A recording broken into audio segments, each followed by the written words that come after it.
Right, Go Mode Podcast. Welcome to the 2021 Mentor Tournament Swiss Week 1. Daxam versus Legendary Moon. I am Cinaeth. Welcome everyone, one and all, and I am joined by the wonderful worldwide Wimpy. How are you doing today, sir? With that alliteration open, fantastic, actually. I try. So, what do you think? We have our second official broadcast of the Mentor Tournament. I haven't heard of either of these racers. I've heard of their mentors, but that's the whole point: is getting new people, new blood to join and see how they do and learn the game. Especially now, since we're coming out of what has been a tumultuous year and a half, a lot of people picked up speedrunning and streaming in their off time. So it's great to see such new, fresh people getting into randomizer and racing it. Yeah, definitely. So we're gonna have to see what these mentees have learned thus far. Each of them have been taking to the books, hitting them hard, trying to learn the different tricks that you can get in this game. Which route do you think they're going to open with today? Generally, the safe play is, since you're sword assured, go ahead and do the first part of escape. If you happen to find a lamp, go ahead and do Dark Cross. If you find a glove, go on to the back and open that up. Otherwise, I would expect if there's something on Uncle or in the front of escape, we're going to head right over to CAC. See, I'm a fan of Sanctuary Start. And for those of you who are just joining us and are not sure what we're talking about with the different startings, we have a open world where the entire world is open, and when you first start into the game, there is either you can start when you do your save and quit. You can either start at Link's house or at Sanctuary. Eventually, when we unlock the mountain, you can save and quit and go up to the mountain, but the only two options available when we go is Link's house and Sanctuary, and it looks like we're off. As we're both starting in that very start of the Uncle's house. Not surprising, so we're both going to get Uncle and the dam chest, so. Yeah, both players choosing Uncle Start today, which is decently good. Like you said, you can start off, hit the Uncle, hit the secret area over here, Zelda Cell, the chest right before Zelda Cell. Yeah, a good couple of checks here. And then if these players have been doing any training in the dark, they could go all the way into the sewers if there is a key available. So we're about to see if that's in logic or if MITS is required to get to the secret room in the back. Very nice item there, pack of 3 bombs in the well. That is actually going to be useful perhaps later on in Kakariko. Or if you happen to find that lamp or go through the dark rooms in Escape here, you can bomb open the back of it. And with both of these players being fairly new, do you think either of them are going to open the bomb hut? That's something that is almost eliminated early on, even as newer runners. I haven't gone into the supply shed in probably a year and a half. So... Yeah, but it's a nice little extra bit of safety if you think that you're getting into Kakariko, you only have 3 bombs, and the 3 bombs that would be used would be in the back of Cackwell, Blind's hut, and then one in the chicken hut. For that, you're out of bombs, but hey, there's 3 more bombs sitting down at the first key chest there, so that's been eliminated. Rip shed.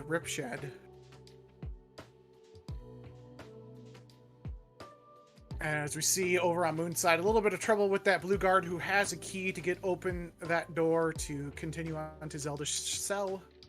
It's a little bit easier if you go ahead and hold your sword up, let go of a spin, you kind of push him into the statue. A little bit of an NMG quick kill. That's really where you see the difference in runners, is who's actually played a little bit more NMG, who's got kind of those strats down. As it looks like Daxam's got a little bit of experience on that. Yeah, definitely.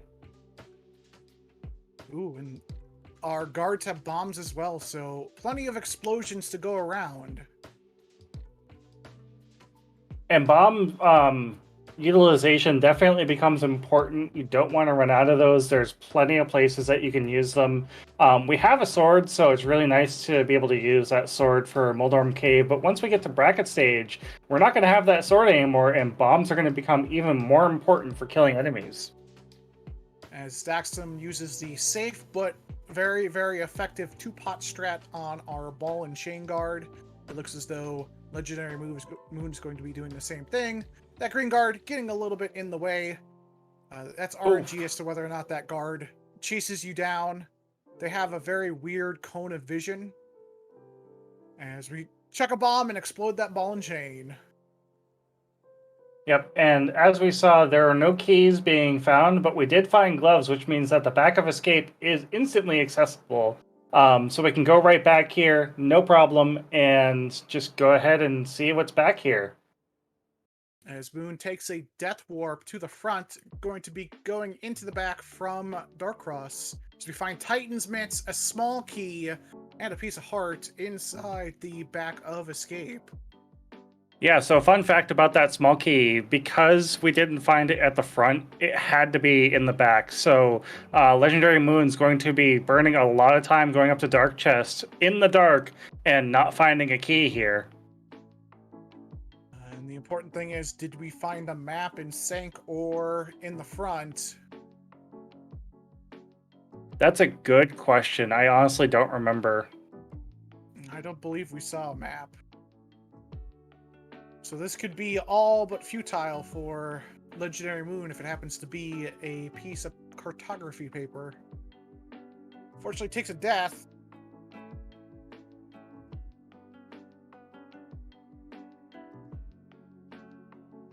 And goes ahead and saves and quits from here. Nothing in the mushroom spot as we fall into the Thief's Den in our woods of Kakariko. Yep, so once you save and quit back to the sanctuary, going up to the woods, and I would even say doing a lumberjack check, just seeing what item is sitting back there is very good information to have to know if this is going to be an Aghanim seed or if it's not going to be an Aghanim seed. Daxam electing to go ahead and get that cluster of bombs from the mushroom spot. I prefer, if I have bombs, to go ahead and just say, well, if it's something's on Lumberjack, I'm gonna have to do Aga 1 anyway. So any piece of information I get from it, yeah, it's nice to have, but not the best. Looks like Bushcrab is pumping out money today, 20 rupees each, and then I want to say it's either this, I think it's the 7th item it drops, I could be completely wrong on that, ends up being a 5 rupee.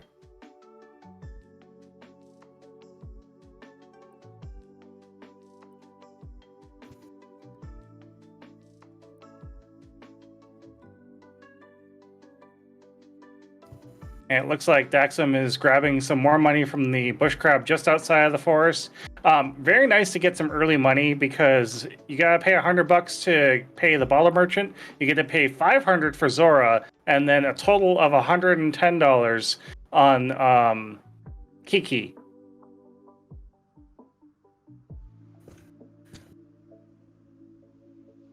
All right, as it looks as though Dax is going through the mountain here to go pick up an old man. Doing it in the dark as Legendary Moon is not far behind. Yeah, any runner, I wouldn't say worth their salt, but most runners, when they start learning this game, this is the first dark room that most runners will learn because it's one of the easier ones and it unlocks a good amount of progression up top on the mountain here. I always find this to be an interesting call. You don't have hookshot, you don't have mirror, but you do get the save and quit spot as we just see $50 inside of the Dark Cross chest. I like the commitment from Legendary. You went ahead and went through the back of Escape. You already tried it once, but you now know that, hey, I don't have to come back here with the lamp or the fire rod.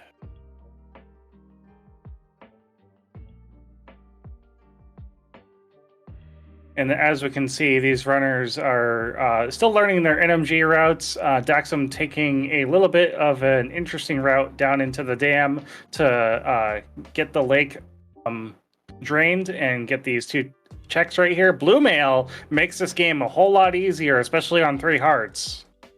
And we did get our first map check. We've got Eastern and Desert Palace as crystals, regular crystals, and Hera as a red-blue pendant. And it looks like Lumberjack, to answer a question in chat, was a piece of heart, according to LegendaryMoon, checking it just now. Now this is interesting. You went up, did your Lost Woods checks after doing all of Escape, except for Darkcross. Then you went to the dam and now doing South Shore before heading into Kakariko Village. A very interesting note that chat is pointing out, this is some aggressive skipping of Kakariko Village. I actually kind of like doing this because if you find the bottle, then you can turn in your bottle and sick kid at the same time. And if you find anything else that would point you down towards desert's not that far. As we get nice, easy sword swipes on Moldorms. In this cave, we've got 5 checks in the back, 4 treasure chests, and 1 thief. Let's see what he hands over today. A bug net, a piece of heart, a full heart, some more explosions, and another little bit of love. Yeah, this seed is filled with explosions, and LegendaryMoon is going to be taking the first dip into Kakariko Village. Let's see if the items here are going to make the difference for the little bit of time lost down in Escape trying to get that Dark Cross item.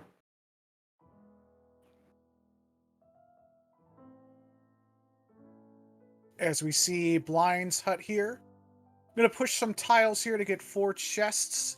1 in the back that you have to explode a wall for, some minor deconstruction, some remodeling of Blind's house. I'm sure that's why they are very upset at us when we do find them in Dark World. Oh, definitely.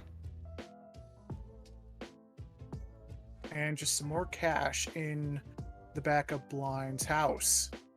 We also have a nice little ice cave check here, just a piece of heart.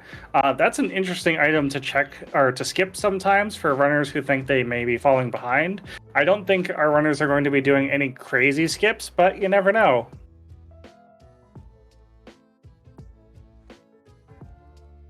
As we get into Kakariko Well, again, another 5 check density as we find the mirror in the first check. Mirror is going to be kind of nice. Yeah, I would have liked to have that mirror going up to the mountain. That way we could have gone right into Hera. We have the flippers too, which puts in logic the waterfall ferry and the hobo under the bridge.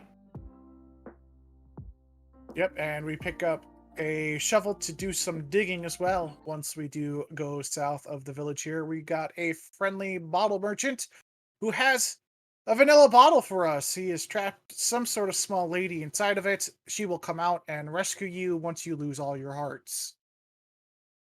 Yeah, that bottle is going to be really nice. Like I said, you really want a bottle coming through Kakariko to grab the sick kid. Granted, if you don't find it right away, that's not a big deal because you're going to be back in this area. And if you have a mirror in the Dark World in this area, just mirror right over to the sick kid, turn it in, and that's that. As we get a check on the opposite sides of the street here, our sick child has a broken heart, and we find a flute, a musical instrument that calls a magical, majestical duck in our tavern. Yep, chat, be sure to stand and salute for the national anthem when we go to play the flute at the cross in the middle of town. That's a very nice early convenience item. Only 1 dungeon is locked by the flute. That's Misery Mire. But that's going to make Light World checks significantly easier for both of our runners. LegendaryMoon's going to have a little bit of a faster South Shore because they're not going to be walking around from Mini Moldorm to Ice Rod Cave. They're going to be able to toot toot and duty doot that duck right on over.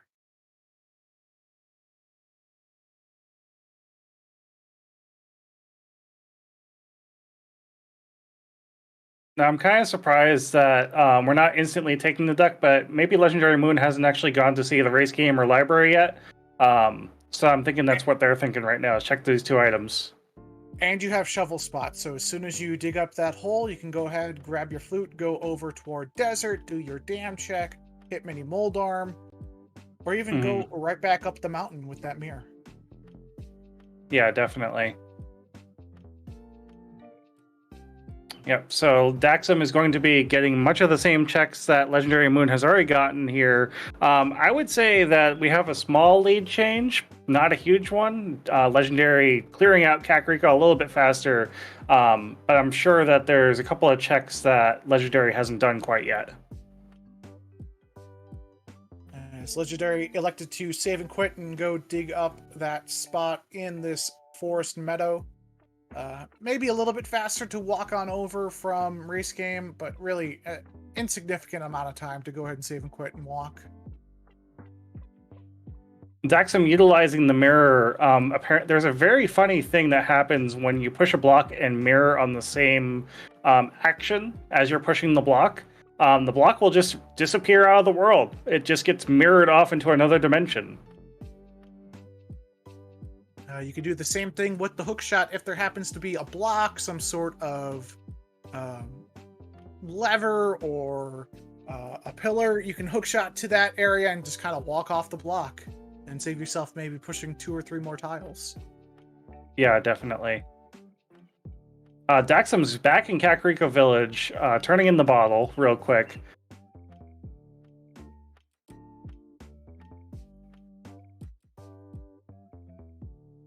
Let's see where Alex sends Legendary Moon now with this Quacker. Going over to Desert, a new check here. We're going to see what's on the ledge. Oh, nope, Mire Shed. Nice. Yep, we're getting a double Mire Shed check. Looks like Daxam was deciding to go to Mire Shed. Sees the hammer on the ledge, going to have to flute right back. Legendary is going to take advantage of the mirror here. See the medallion on Mire. I can't quite see what it is. Did you catch it? No, I did not. We'll see it over on Daxam's side.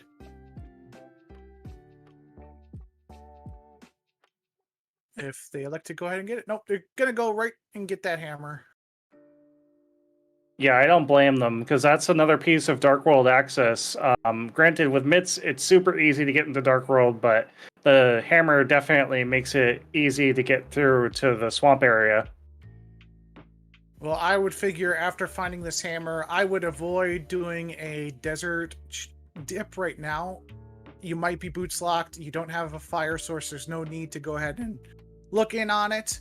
You have checkerboard, and with that hammer, you get more of Death Mountain checks available to you with that mirror. And can confirm, big key on the torch means that we are desert locked by boots. Now, there is a possibility, and I've had this actually happen, that you have something on the right-hand side of desert where you have to steal the small key from the back to unlock the rest of the dungeon. Yes, I have had a seed where I had mirror and hammer both locked by the small key in the back on the right-hand side. Yikes. Another bottle in the checkerboard cave here. So second bottle filled with blue goo. That's going to refill our magic and our hearts. A very nice item to keep if you need some help getting through Ganon or maybe another dangerous area. But I would save it for as long as I can until I absolutely need it. So the question becomes, with our flippers, do you go ahead and farm up some more rupees if you're Legendary Moon and go do your flippers checks, or do you head straight up the mountain for a very long and slow pendant Hera check into the east of Death Mountain? If I were in these player spots right now, I'd be fluting over to number 8, and then going up to the Hobo, getting that item, going to Waterfall, getting that item, and then going to Zora to check those, leaving Zora's Arena, and then, not leave, save and quit to the mountain, because we've already unlocked mountain access, and then do the mountain. That's what I would do. I've recently liked leaving, since we both have mirror and flippers, to leave that hobo underneath the bridge until I go toward pod area, especially since we have Eastern as a crystal and the mirror. But checking it now doesn't do you any harm. You've got the flute, so as soon as you check it, you can just flute right back on over to 8 and hop right over into the Zora portal. So to answer some people in chat, just to catch everyone up, this is Mentor Tournament Swiss stage, which means that these players get to play against each other once. Whoever wins just means that they get an extra point in their Swiss stage. We're gonna have, I think it's 5 total Swiss stages. I could be completely wrong on that.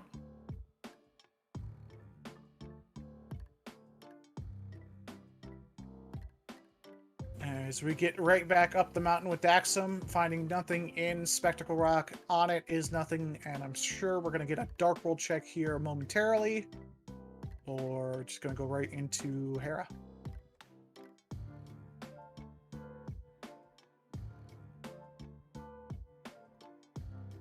As Moon is cleaning up their Light World Overworld checks with Ice Ride Cave. More than likely, we're going to see that Flipper's checks done here from Moon. You're kind of over in this area and you don't want to forget about it. Might as well group them all together.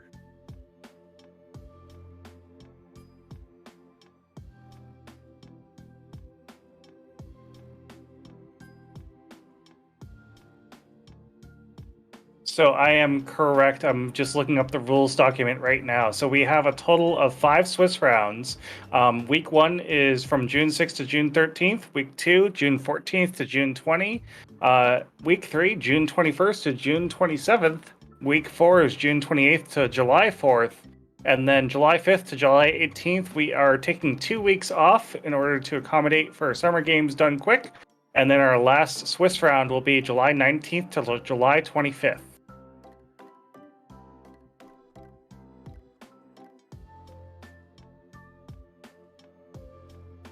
As we are getting the long, slow crawl through Spiral Cave on East of Death Mountain after a quick Tower of Hera dip. No hook shot, no fire source. Kind of locked in there for the moment.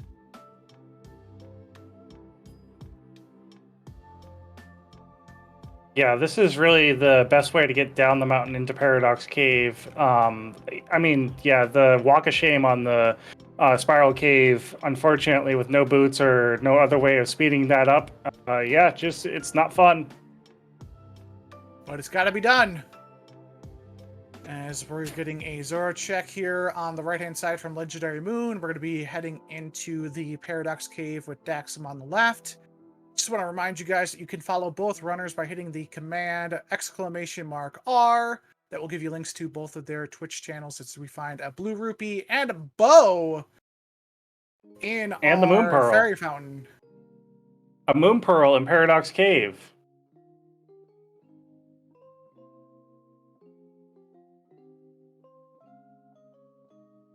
In these links that Wimpy was just recommending that you follow, we also have the links of each of the mentors that are currently mentoring our runners. Be sure to give each of them a follow as well. All 4 of them great Zelda runners. Obviously, Daxam and Legendary a little newer to the game, but that does not discount their ability or their willingness to be restreamed for this. So be sure to give them a follow for putting on a good show for us.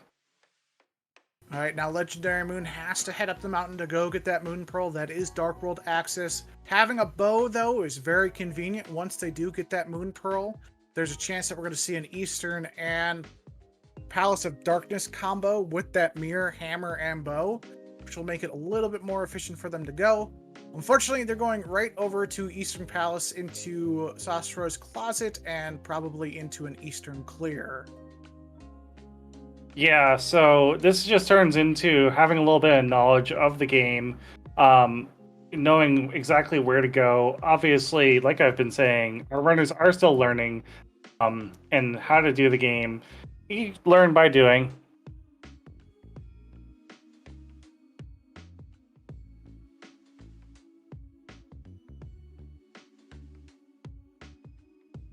As we don't find much in Sasra's Closet. Yeah, we didn't find much on the chess game either. We're about to go check the brewery and probably the Sea House at the same time here before taking a dip into Thieves Town. I don't believe we've had a Dark World map check quite yet, but we should be getting one fairly soon. We actually did find a sword inside of Sasra's Closet on the left-hand chest.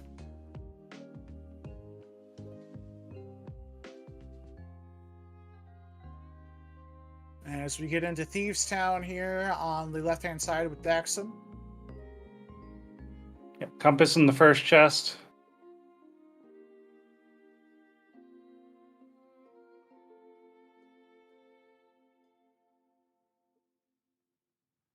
The ambush chest is our second bow. So that means silver arrows are in logic. And a very convenient spot for Daxam, going to be able to loop in Pod and Eastern all together in one go. Yeah, so as long as they check Sarashla first, they'll have silver arrows for Eastern and for Pod. Ooh, and a lamp. Well, the bow is in Fairy Fountain in Zora domain. Oh, sorry. You're okay. As we find Speaking of, in the compass chest, or that's the map chest in Eastern. Speaking of awesome people that you should be following, be sure to follow the crew that are putting on this stream to make it available for you on Go Mode Podcast. Give my co-commentator Worldwide Wimpy a huge follow for helping us out here on commentary. Solastsummer for keeping us honest and making sure that all the items are tracked correctly on both sides of the screen. And JoshBittner for doing an awesome job keeping the lights on and doing the restream for us. Alright, as there's a big key in the compass chest of Eastern, so perhaps nothing in the lamp lock chest that is normally the big key spot. Here in Eastern, let's see, it's a map. So we see Moon go ahead and do the dark rooms to get that big key chest.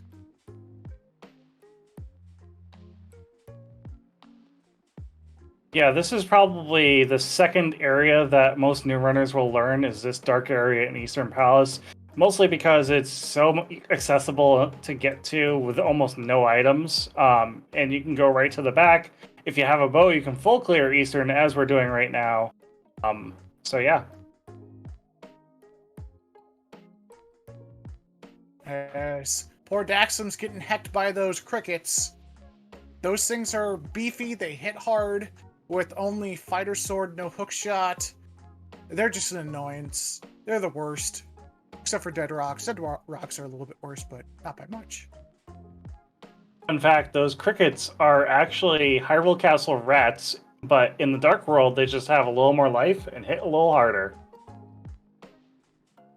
As it looked like LegendaryMoon was trying to set up for the damage boost into those anti-fairies, ended up missing the worms there. It's a little bit tricky to do that damage boost. The easiest way I found to do it is if you just hold down from entering the room, then just moving over right into the worms, it pushes you right into it for you to clip in and spawn that chest, as we just find a piece of heart in it.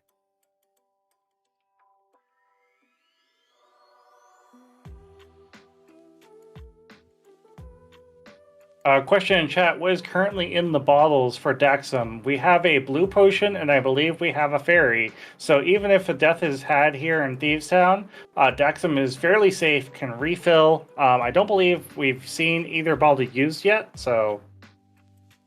As we see good logic reading from Daxam here, whether that's from Megawatt or themselves, knowing that the small key for Thieves Town is locked behind itself in the big chest.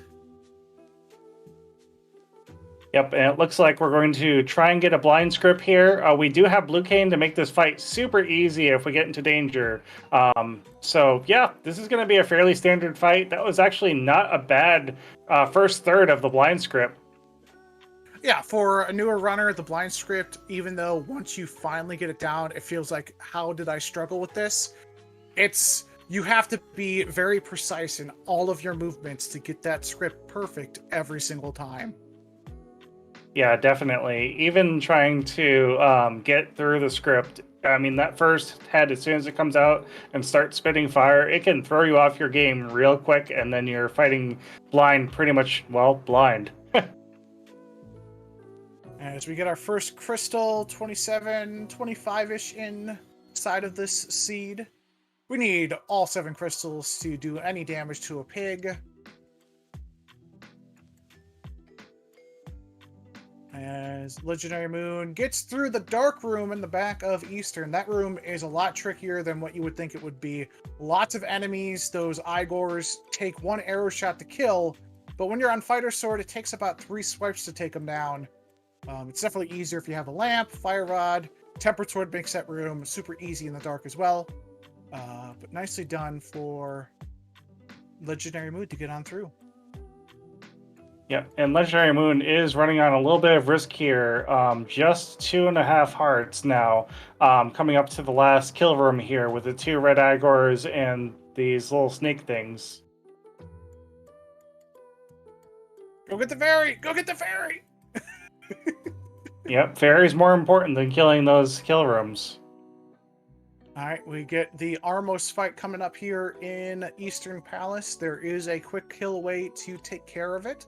Let's see how Legendary Moon goes ahead and faces off against their first boss.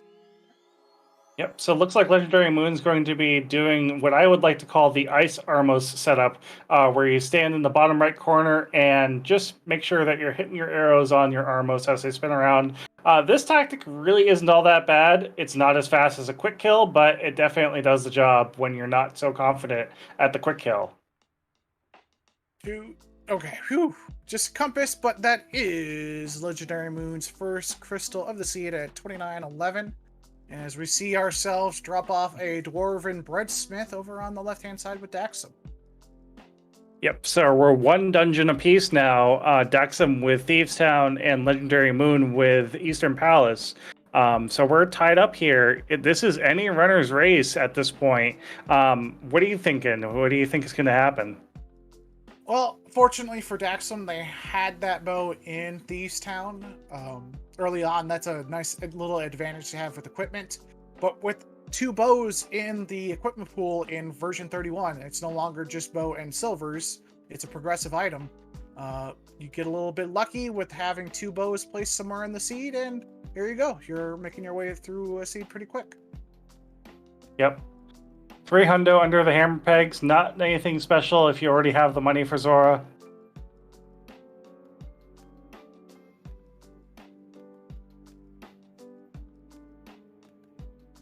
As Moon is finally making their way up the mountain, it's going to find the Moon Pearl in Paradox Cave and say, okay, where do I go next? Yeah, that Moon Pearl is going to open up a whole lot for Legendary Moon. Hey, Moon Pearl for Legendary Moon. Ha! As we have a purple lunchbox following behind us as we check on a poor child on a stump and a dig spot. Just finding the 20 bucks that we saw earlier on the dig spot. Let's see what our good friend Stumpy has for us. Or not. Yeah, there we go. Okay. Mentor is catching them. Mentor is catching them. That was mentor intervention right there. So the only thing that I don't like about this strategy about grabbing the purple box early is you're orphaning the dig game. Although, did we see that? I don't remember now. Yeah, he did. They did dig game. It was a piece of heart, I believe. Oh, yeah. Yeah, you gotta be a little careful when you grab that purple box because it is quote-unquote a follower, and the dig guy says, hey, something's following you. I don't like it. Get out of here. All right, now the big question becomes, we have flips, we have a mirror, we have a hammer, we have a whole bunch of access in Swamp Palace right now. Do you go ahead and dip that before or after you do Hype Cave, or do you just ignore it for the moment?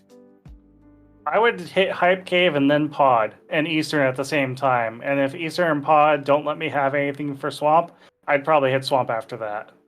That makes perfect sense to me, especially since you have the mirror and flute. You can just go right on over. As we find the Cane of Samaria on our purple lunchbox, a little bit of a fiber lunch for our runners today. But that stick is going to allow us to do some crazy things a little bit later on. Yeah, Smith Chain paying out. Definitely not something that I would say higher end runners would think of doing because Smith Chain takes so long to do, but it ends up paying out today. Perfect spot to do that in. You've already done Thieves Town. You're not going to be heading back into the village unless you need to clear out Skull Woods. You have Titans, you have Mirror.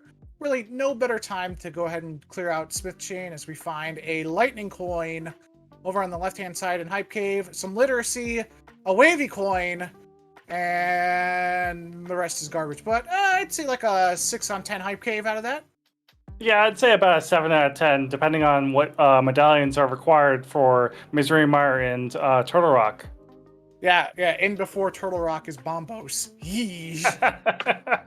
Yeah, if Turtle Rock is Bombos, then I'd downgrade that Hype Cave to a 3 out of 10.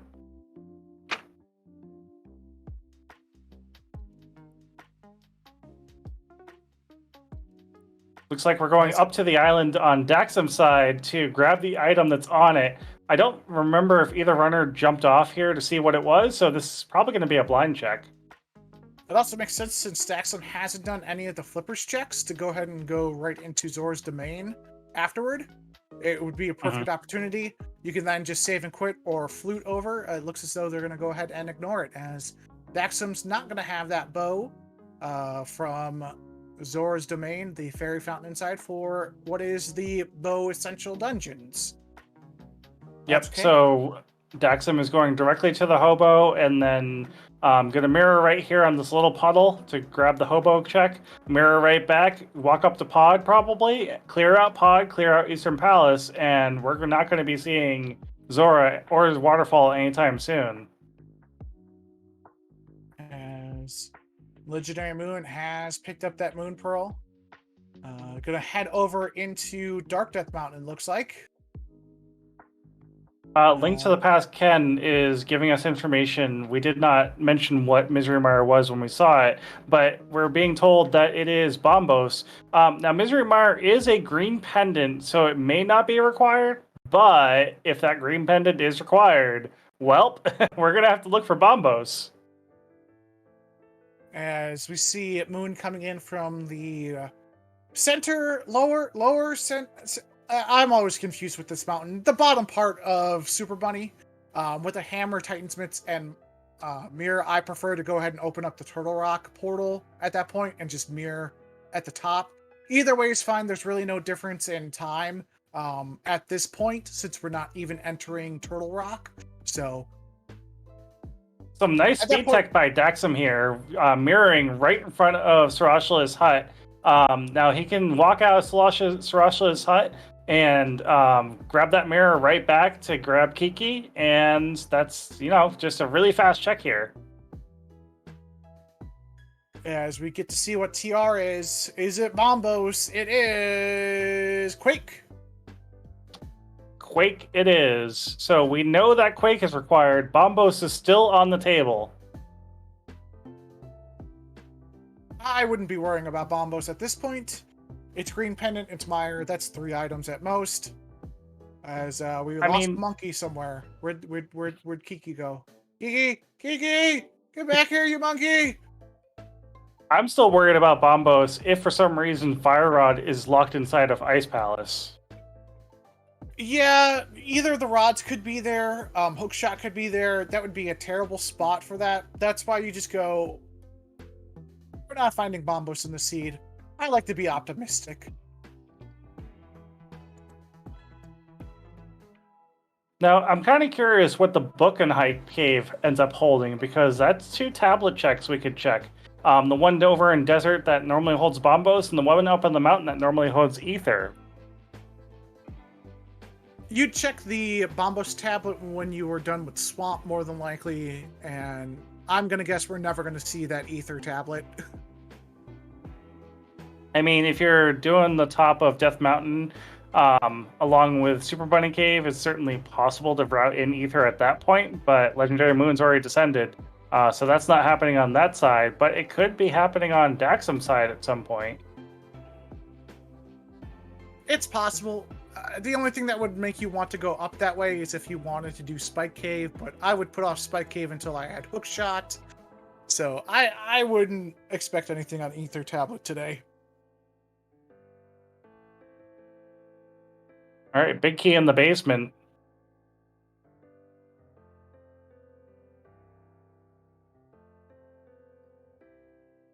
As we're getting fresh checks here inside the Palace of Darkness, as Moon is cleaning up a lot of what Daxam has already done. Yep, and like you said, the nice thing about this, Daxam has a mirror comboing with Pod for Eastern. Going to be so nice. Yeah. Yeah.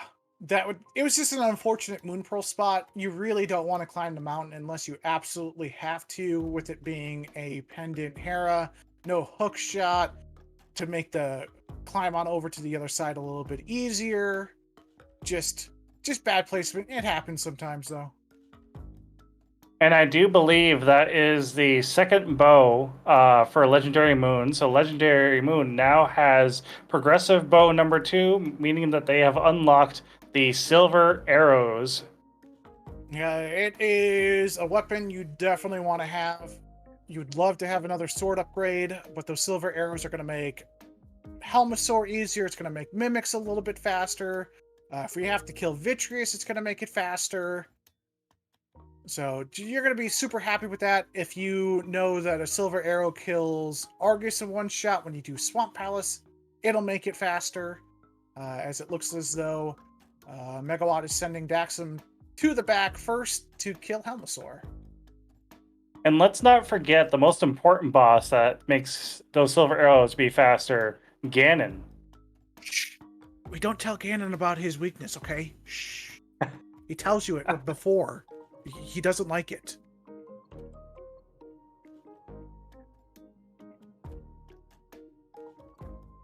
Hey, the Daddy Gamers, thank you so much for subscribing to Go Mode Podcast with your Prime subscription. It definitely helps out the channel, making us more noticed, and gets you some cool emotes. Once again, if you're enjoying the content on this channel, be sure to drop a follow. And if you're not in the Discord already and you would like to learn some of these cool tricks, maybe join the next Mentor tournament, be sure to hit ! Discord. And also, by the way, these guys host a podcast every 2 weeks called Go Mode Podcast. Wouldn't you imagine? As poor Moon got hecked by the Heckway, and poor Daxam got hecked by the turtles in the turtles room. Not too bad. A little slow, but those rooms can be jerks sometimes, and even the best runners get stuck or get a little bit of a headache from them.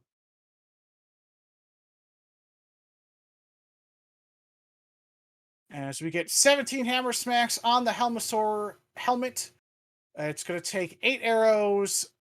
I think it's 4 spins with Masters or 8 swipes from Masters. It's 4 hammer smacks. And just a variety of different ways you can kill this ancient dinosaur of Legends Past to get yourself a crystal and $50.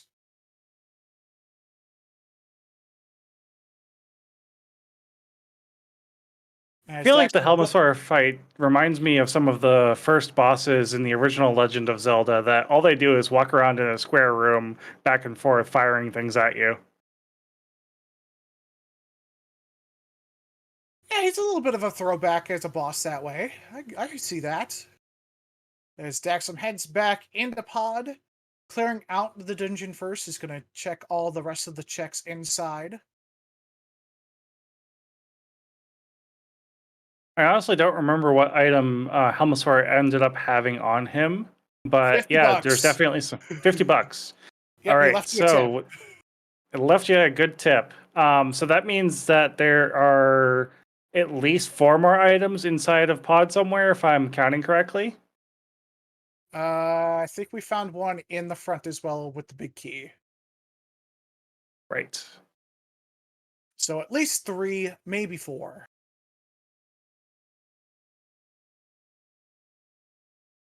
Now, chat is pointing out here an interesting routing decision. At some point, do you ever dip into Skull Woods?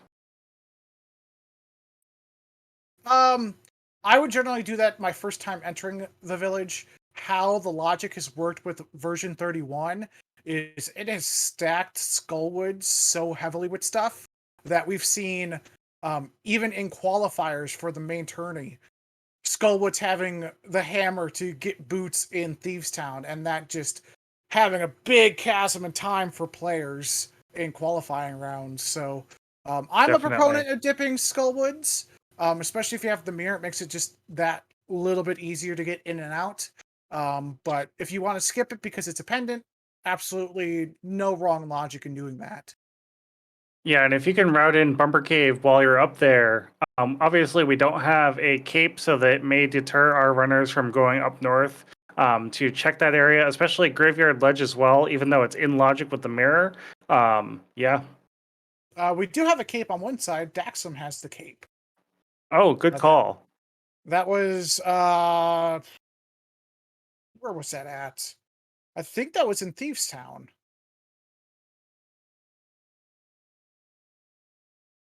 Well, we have a full clear of Thieves Town on Legendary Moon's side, and our tracker hasn't marked it yet, so I'm thinking it was not Thieves Town. I'm trying to think where Daxam went that Moon hasn't yet, and that's just our Mirror Check, Smith Chain, and Hype Cave. It wasn't found in Pod. We found the cape a little bit earlier, so. Nobly in chat saying Desert Chests. Desert Chest, that's what it was. As we get our runners kind of going through similar checks in Eastern for Dax and Smith Chain, Chest, South Dark World for Legendary Moon. I just want to remind you guys that you can go ahead and follow these runners by hitting !R. You'll get links to their Twitch pages where they stream, link to the past randomizer, I'm sure, all of the time. You can do the same thing for your commentating and tracking team, and as well for Go Mode Podcast. I think they have a command for their webpage where you can download their wonderful, well-informed bi-weekly podcast. Yeah, definitely. And in the command for the runners, we also have links to the mentors who are helping our runners out during these Swiss stages, Megawott and Nilsson Alex 92. Be sure to follow each of their pages as well. They're great Legend of Zelda runners. They know what they're doing, obviously, because they're just helping us out by helping these runners figure out where to go next. All right, this is interesting. Moon is skipping K45 and the Stump Kid to turn and Purple Chest immediately. This is actually a really smart play because you're going to get the Cane of Samaria and skip 2 checks that you don't need. Yeah, definitely. I wonder if that was Legendary Moon feeling a little bit behind and deciding to skip checks because they've been kind of waffling around a little bit. Okay, this is interesting. Save the portal, turn in the chest, walk back to the portal, and check K45 and Stumpy from there. That saves you 2 screen transitions, I think. And they also forgot to do dig game, so that's actually a very smart on-the-fly correction, probably from Nielsen and Alex going, hey, go do this, and then we can go do dig game and finish out all the rest of South Dark World. Yeah, it looks like Daxam is able to get that Popo skip that you were talking about a little bit earlier. Just running into that Popo, and that gives you enough invincibility frames to run right through those anti-fairies and grab the button so you can grab the chest.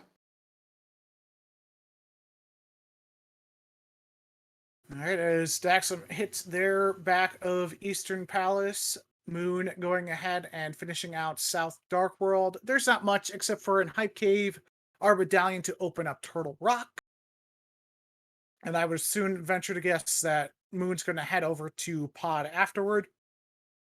I would imagine Dax is probably going to be doing flippers checks after Eastern, maybe doing the Pyramid Ledge into Catfish, then doing Zora's Domain. That makes a lot of sense. So yeah, that would be my next move: is go up to Catfish, go up to Zora's Domain, Waterfall, and then route in Graveyard Ledge as my last check. There's no way for us to go over to Graveyard Ledge unless we find a hook shot. Oh, that's very true. So, I usually like doing Catfish with Big Red Bomb, but where our Big Red Bomb is in Swamp Palace and Ice Palace, that's Flippers locked and Fire locked, either in Bombos or Fire Rod. And we don't want that Bombos medallion today. So I'm going up to Pyramid Catfish, doing Zora area in the hopes that I do not find Bombos. Yeah, as long as Bombo stays unfound, then Myers dead, Pet is dead. But let's see, what do we have left? So we need to find a fire rod to get through Ice Palace. We need both rods to get through Turtle Rock. We have everything we need to clear out. I'm sorry, correction. We need boots to get through Desert Palace. Yep. We need hookshot, a rods, and boots. Our runners probably would prefer to have another sword as well. Though Legendary Moon has the advantage of having that silver bow. But I would venture to guess how this seed has been kind of jerky, that you go ahead and just say, nope, I'm going to go ahead and check this Zora domain real quick, and he'll get those silver arrows then.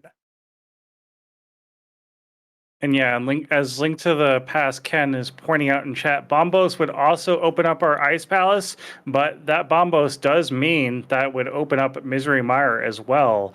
And if Ice doesn't have anything in it, well, there you go. That's going to be fun. As we get that tablet check over on the right-hand side from Legendary Moon. Oh no! Legendary Moon, no! It's okay. They'll be back. Don't worry. We'll have to be eagle-eyed in seeing if there was anything on that tablet.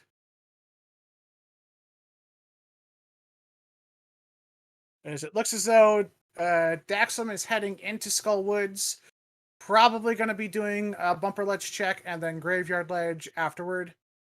From here, you can jump down and do catfish and go over to the right-hand side and kind of orphan pyramid. That's actually a pretty good play to do. Just say, okay, if anything's on pyramid, I'll pick it up when I turn in the pyramid fairy, if at all. And do bear with us, chat. Our restreamer, JoshBittner, is doing the hard work of turning the lights back on, doing the troubleshooting right now to try and get Legendary Moon back on as quickly as possible. Once again, if you're not following the crew here, be sure to follow JoshBittner, solastsummer, and my co-commentator, Worldwide Wimpy. All of us trying to do the best job we can in making sure that the best streams are being shown here. All right, so we're going through Skullwoods on Daxam's side. Going through the front, finding that small key.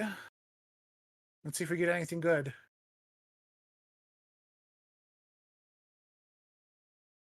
All right, luckily, viewers, I have pulled up right-hand side runner Legendary Moon on my side. They're going through pod currently. It looks as though nothing was on our Bombos tablet, so. Yeah, I'm doing the same here, and Legendary Moon's stream is still live, so if we need to compare any things that are found, here it is. Stream is back. Sometimes technology just does not want to work. Yeah, you're definitely not wrong there. All right, so far just a big key over in Skullwoods. Nothing so far in progression. Let's see if we get a bomb jump across that gap here on Daxam. You line up the sword sparkles with that little tile in the center of the room. On that barrier, you just jump right over with the bomb, and we find a tempered sword.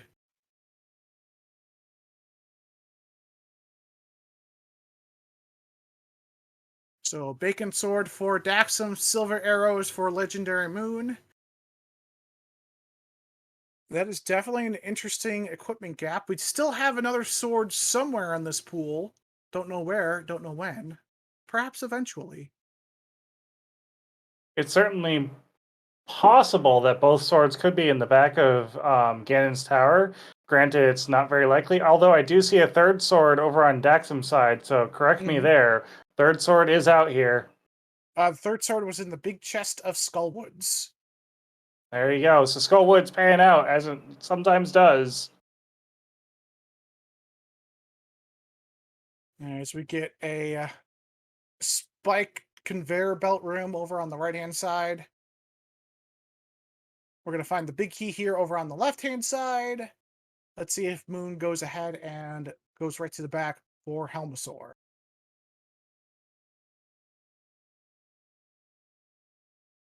Oh, okay. Big key's over in the bridge chest here. Nope. Oh, okay. It's And already arrows fallen. on Graveyard Ledge, nothing huge. All right. We've got Catfish. We've got Pyramid Ledge. We've got Spike Cave. We've got Hera. We've got that Bombos tablet. And that's about it as it comes to things we can do that are progression.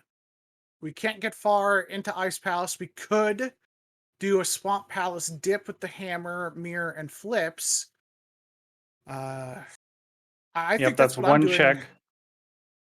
I think that's what I'm doing after I'm doing Catfish here. I'm going to go ahead and dip into Swamp, knowing I can do left side. I can do the 3 checks in the front if I find Big Key.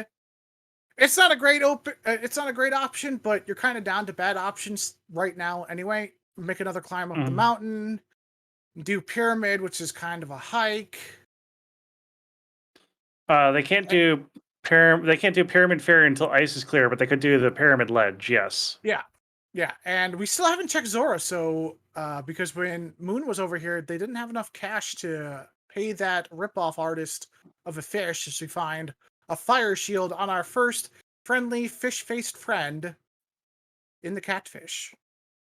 Yep, and now Daxam's going to be grabbing their silver arrows to make the bow even stronger. Now we're also going to go see what's on the legend on Zora.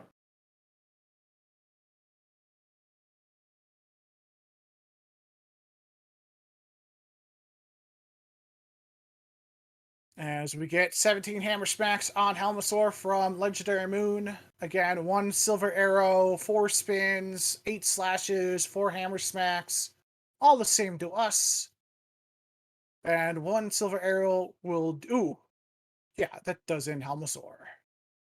I thought they The missed real the arrow question there. is how many bombs does it take? Isn't it? It's fewer bombs than hammer smacks. I think it's only 4 bombs to remove the mask. If I'm remembering correctly, it might be 5. I always forget. Actually, it might be 6. I think it's 6. I think it's 6. Put me down for 6 bombs.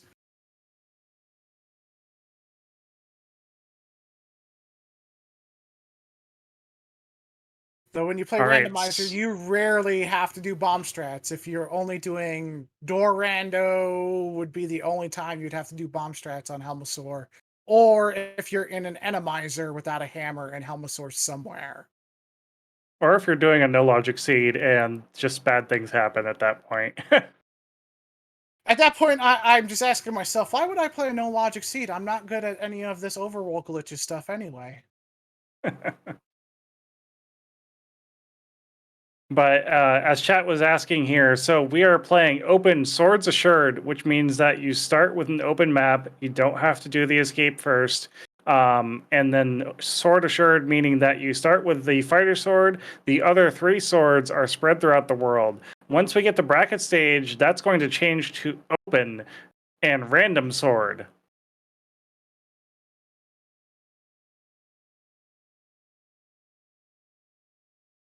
Just a full heart on the Bombos tablet. So yeah, now you're asking yourself, do you climb up the mountain? Do you check Swamp? Swamp's right here, so this is a good play to do for Daxam's side.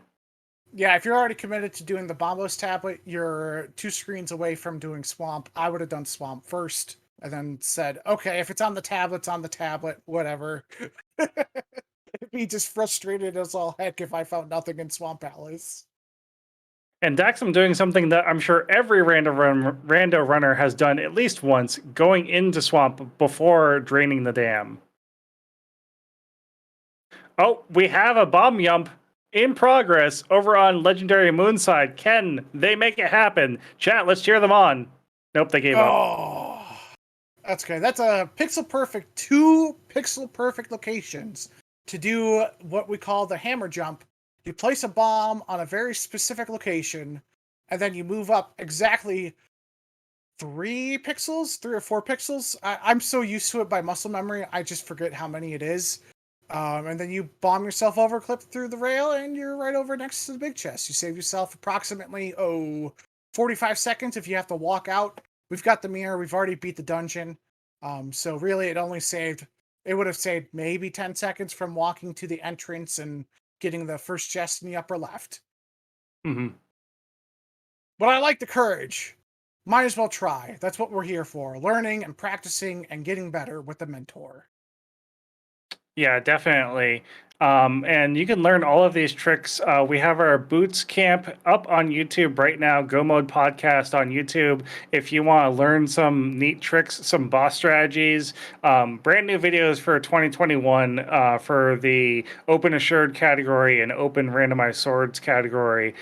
Just neat things that you can learn there. Lots of great videos on our page there as well. We have all of the races that are uploaded that are restreamed right here, including some of the bi-weekly seeds that we do, the grudge matches, all sorts of different settings. But yeah, definitely check out us out on YouTube. As Moon goes through their Myers shed, finding nothing of importance, as we get toward the compass chest here in Swamp Palace. No hook shot, so we're gonna have to go ahead and do this left side vanilla. Gonna have to go through the bottom door to get the key, then to go back to go up to unlock a door to hit a switch, to then go back down to the left and get on over and fall through a couple of holes to get what is probably our progression. We do, however, have a red cane. So if our runner and mentor are brave enough to try and do a diver down here, this would be an interesting use of diver down to speed up the seed a little bit. But nope, looks like we're doing this part of swamp anyways. Vanilla. Yeah, no way you can do diver down here to save you the most amount of time. With no hook shot, you can't steal the key in the big room that you just left on the right-hand side. You could diver down back and skip this screen transition. It saves you approximately 3 seconds, I think, if you go ahead and just skip over this part between having to use a bomb and walk back up through the screen. But at this point, if you're already doing it vanilla, it really is no difference in time. Yep, just gonna go right over the left side, as it looks like we're gonna get Spike Cave, our Ether Tablet check, maybe a Hera dip from Legendary Moon. Let's see if this pays off. This was the big divergence we were talking about. Do you do Swamp or do you go back up the mountain? Yep, so this is still anyone's race. Anything can happen here. The progression could be on the mountain, it could be down in swamp. We'll see here in just a few minutes. Yep. As Moon's gonna mirror, check that Ether Tablet first, then hop down into Spike Cave with a can of Burna, a fairy, a blue potion. So gonna get through that dangerous cave very easily. The interesting thing would be, do you go ahead and dip into Hera now that you have fire source? There's boots! And there's the boots lock. So hard locked boots over on the left side of Swamp. Let's see if we get another item here. Left side swamp is paying out. I don't believe I saw anything good on the ether tablet, so we're gonna have to see if Hera has anything good for us. So the boots open up Desert Palace, it opens up King's Tomb, it opens up Bonk Rocks. That's about it. And in general, it just makes your seed that much faster. So we just find a red 20 in the rest of the left side of Swamp. So still looking for a hook shot for that. Our 2 rods for Turtle Rock, as we just found our boots. Legendary Moon was trying to set up a little trick that we like to call the coffee break, but gets smacked by a tile at the last second before those switches come up, and now they're trapped in what I would like to call the baby cage. Yeah, you still save a little bit of time. It's just now more of an annoyance than it is a convenience. It looks as though they were just slightly off center of that block, and it pushed them a little bit out. You definitely don't want to be in between the blocks, because you can soft lock your game doing that. You kind of just want to stand right dead center of one block and just stay there, and you're nice and safe. But a good attempt. Always worth the try. Just saves you a little bit of headache of not having to kill all those tiles as they try and kill you. All right, and we're starting to get our pyramid check over on Daxam's side. We're going to see a little bit of a spin speed here. Didn't quite get it. That is I want to say frame perfect. Is that fire rod on the ledge? Yeah, that's fire rod. That would be fire rod. So that opens up the back of Skullwoods for you. that opens up Ice Palace for you. That would be the next place I go. I would save Desert Palace for last in this situation because Yep, Ice Palace definitely. has more checks. As Dax is going to go ahead and do their Dark Cross. They didn't do it in the dark. They have a lamp this time, so they're going to be able to see relatively easily and get through to Dark Cross really quick with those boots. Yeah, unfortunately, we know in chat that this is just $50, so this is just going to be a little bit of time wasted. But with the difference in what our runners are able to check, what items they currently have, I want to say Daxam has a decently good lead here. Yeah, Tempered Sword, he's got Fire Rod, you've got the boots. The biggest thing for Moon here is finding an Ice Rod in a terrible spot, as we find both of our items in Hera, nothing important. So an Ice Rod or Hook Shot in Spike Cave here would allow Legendary Moon to go ahead and do Swamp Palace in one go, and not be on an Ice Rod hunt to do Turtle Rock, which is always the bane of my existence, because that Ice Rod could literally be anywhere, and in this seed, it can't be in GT, and it can't be on Trinex, but it could be just about anywhere else. Yeah, definitely. I believe if for some reason the boots are locking Desert Palace, did we find all the items in there? I don't remember. We found the cape in there, so that's one thing in there. The other item is boots or Bikini locked, so... Yep, so the other item could be Ice Rod. It could also be the hook shot. Oh, no! Guess what we found in Spike Cave? What did we find in Spike Cave? I missed it. Bombos. Oh, there's the Meyer axis, ladies and gentlemen. Oh. As these All right, boots have led so to nothing over here in Bonk Rocks and King's Tomb. So in Moon's position, it looks like we're going to be doing a Swamp Dip and possibly an Ice Palace clear with that Bombos. I think this is in that situation, what these two know right now, a perfectly valid play. Unfortunately, it's not going to lead them to the Fire Rod. It could lead them to the Hook Shot, because Hook Shot can be an Ice Palace in certain situations. Yeah, that Fire Rod, I've seen just in recent history, loving being on that pyramid. It's such an easy check to orphan because it's kind of in between. It's not that hard to get to, but if you don't have boots and you have no easy way to get over there, and you've kind of looped in Catfish with something else, and you've got a flute and you were able to mirror and pod and Eastern together, it's a real easy check to orphan. And as chat is pointing out right now, if the seed has rolled just correctly, Pedestal is very alive right now. Ice Rod could be on there. Ice Rod and Hookshot could be there because we do have access into Mire because of the boots. Right, you are. Nice key dash by Daxam. Round of applause. Yeah, that key dash is real tricky to pull off. It's nice when you do it. It saves you, what, 20, 30 frames, but a half a second here and there in every single door is nice. Yeah, definitely. If anything, it's just a cool little thing to see in a run. But yeah, like I said, it probably saves a good 20 frames. So not a whole lot. Oh, trying to get another key dash, but didn't realize I didn't have a key to do it. As we're going to get our first real dungeon progression that's new to us in a little bit in the Lamb-Mullis fight. You've got silver arrows. You can take down each Lamb-Mulla of 3 with one single shot. Let's see if Daxam has good timing with this bow to take care of Lamb-Mullas. Yep, that was a good setup, but unfortunately got knocked by the first worm, so wasted a couple of shots, but... Yeah, it's tricky. These Lamb-Mullas, it looks like it's easy, but it's not. The best thing I do when I use silvers with this is use a sound cue versus watching the rocks move.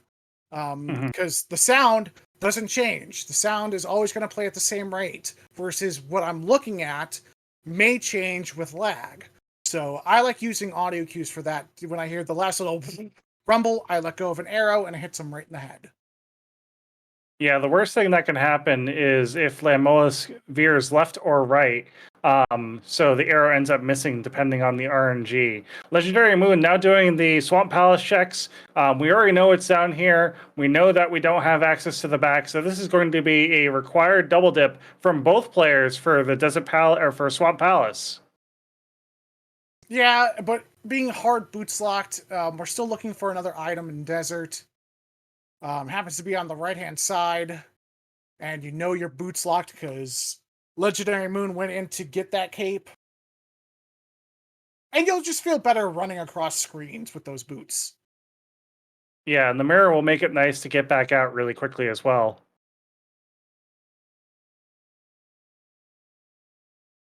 As we're getting over here on the right side of Desert Palace, just looking for one item.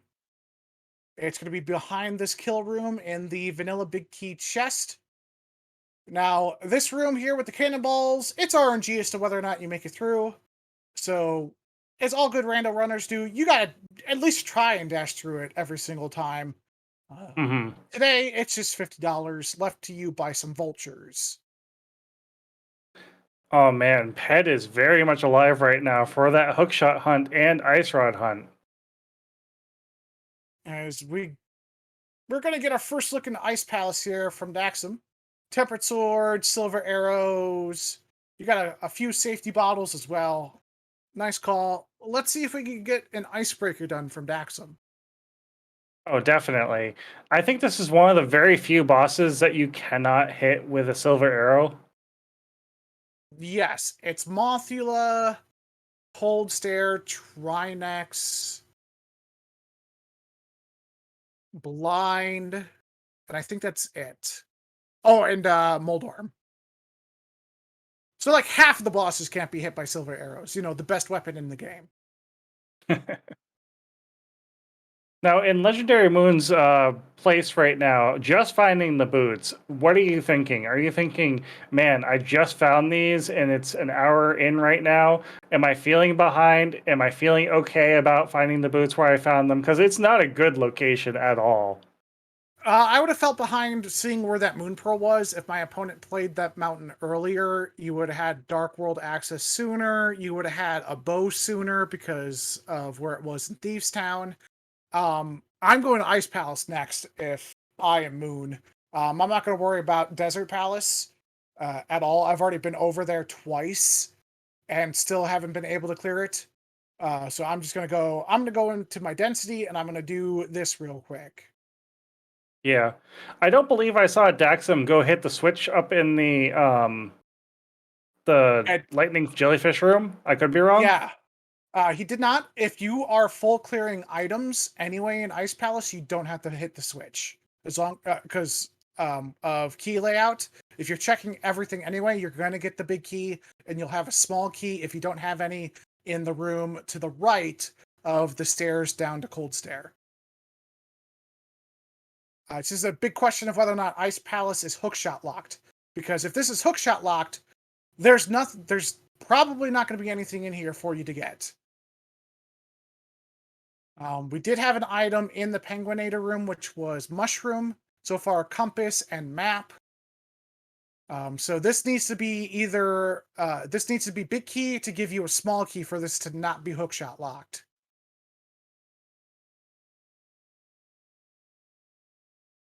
There's Big Key. There's the big key. Big Key chest needs to be a small key for this to logically be not hookshot locked. Oh, we're gonna get a where are you bomb going? jump. Okay, that's interesting. Skip the big chest. Unfortunately, you have no small key to get over there, so you're gonna have to take the long way anyway. Ice Palace key logic, it stinks. It stinks a lot, especially since this looks like Cold Stare has the second small key. So, and now you're gonna have to bomb jump over this to get back to where you were, unless you went and opened up the other side to bomb jump back over. But this room's just gonna lead you back to where you were anyway. So, that looks like it's right to bomb jump over. Nice bomb jump. That one's very hard to do. Yeah. So this is still gonna put you over in the freezer room. You still need a small key to access iced tea from here. So you're going to go down, open up that big chest. The big chest is either going to be an item or it's going to be a small key. For Daxam, you're hoping it's a small key. If it's an item, you know this is hookshot locked, and you're not going to find hookshot in the rest of this dungeon. Yeah, definitely. There's Small a small key. key. So we were not hookshot locked. That's good news. But you're going to have to go right here, pick up the small key in this ice room, and then go into iced tea, since it looks as though our final item is going to be in iced tea. Just logically looking at this, usually when you have a non-hookshot locked cold stare, he usually has a small key. Mm-hmm.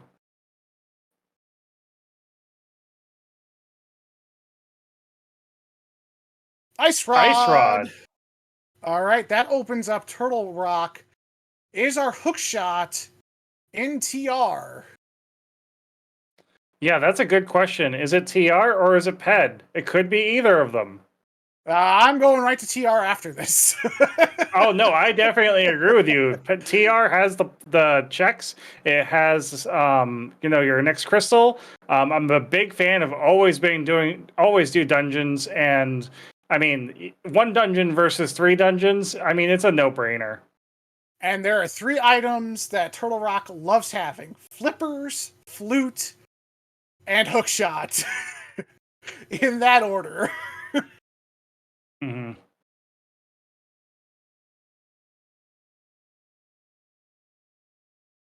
Here, a little bit. There we go. Yeah, placing that block just slightly too high to hit that switch. As Moon is going into North Dark World checks, I think. Interesting decision. Even though we have Bombos to go ahead and do Ice Palace. Ignoring Skullwoods, which is also an interesting decision, seeing as though it's a significantly earlier sphere than what we're going to be checking in the rest of North Dark World. Yep, and that blue bottle finally coming into play here against the Cold Stare fight. Tempered Sword, now that Cold Stare is out of the shell, I mean, this is not a bad fight. You got plenty of magic to make quick work of him as well. So, I mean, yep, there it is. Cold Stare is done. Yeah, Cold Stare hits like a truck no matter what armor you're in. It randomly moves, and you have to deal with all of the heckin' icicles that fall from the ceiling. Mm-hmm. So you can put yourself into trouble real quick. Even experienced runners can do that. There are things you can do to mitigate that. If you... Oh no, Moon! Yeah, that bad portal placement ended up not working out in Moon's favor. We're gonna have to flute back to 3, go back to the Dark World, and then make our way back to King's Tomb and Catfish if we're gonna go that far up the north side.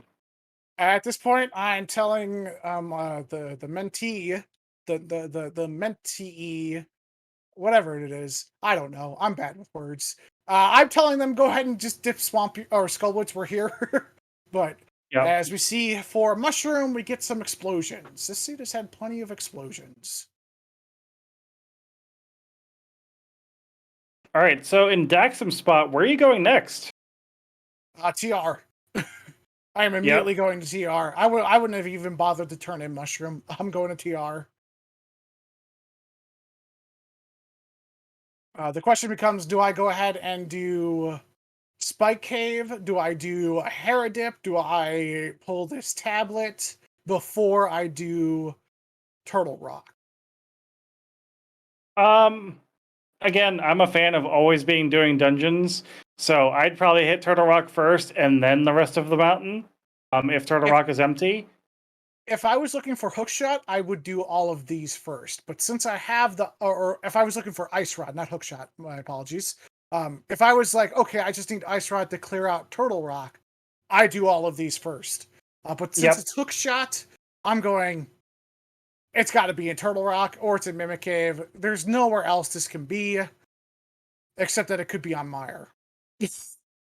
You know a funny spot that Hookshot could be right now? If it starts with a P and ends in Edistal, I don't think that's funny. No, I have a funnier spot for it. The first chest First in check Hookshot Cave. of Hookshot Cave? That's also possible. That I might do first. Open up Turtle Rock, then go do the first of Hookshot Cave. If it's Hookshot, great. I get to do all the rest of this in go mode. Yep.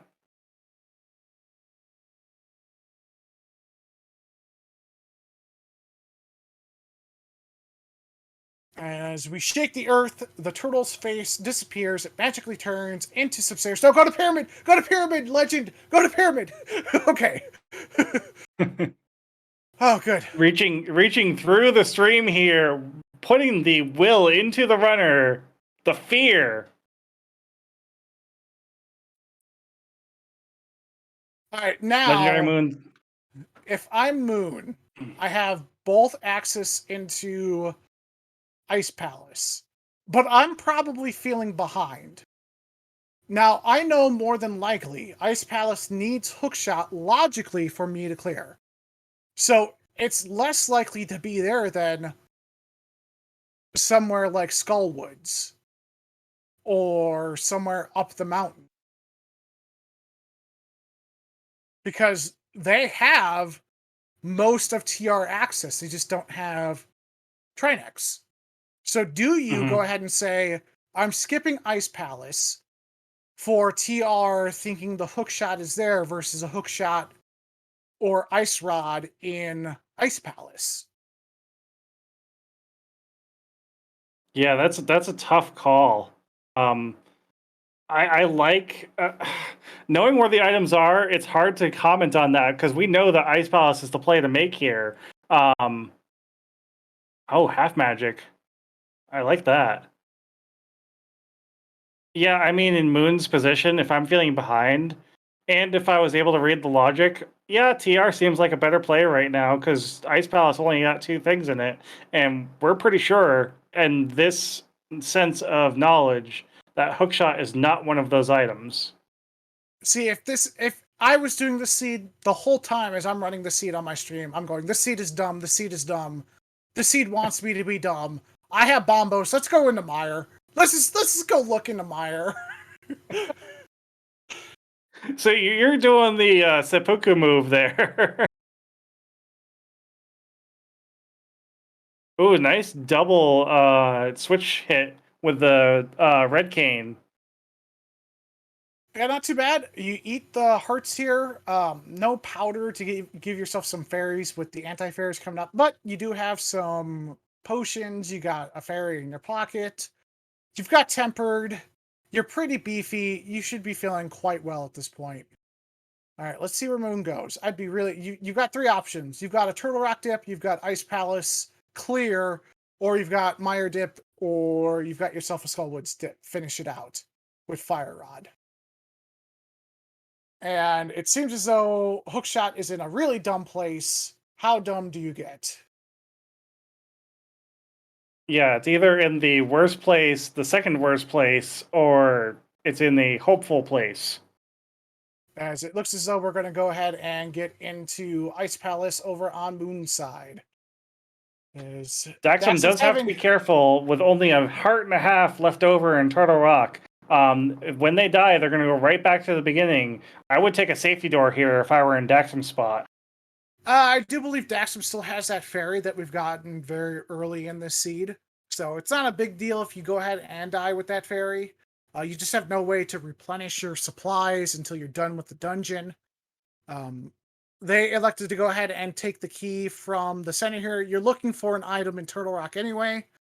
So you go ahead and just do this lava chest, hoping that you find Hookshot. And fortunately, it was just a key for a key.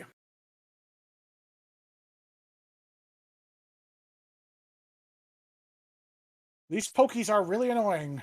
Sometimes they bounce in weird ways and you can't kill them with the spin. I like just pulling out my fire rod and just killing them that way. You don't have to deal with them. Yeah, that's very true.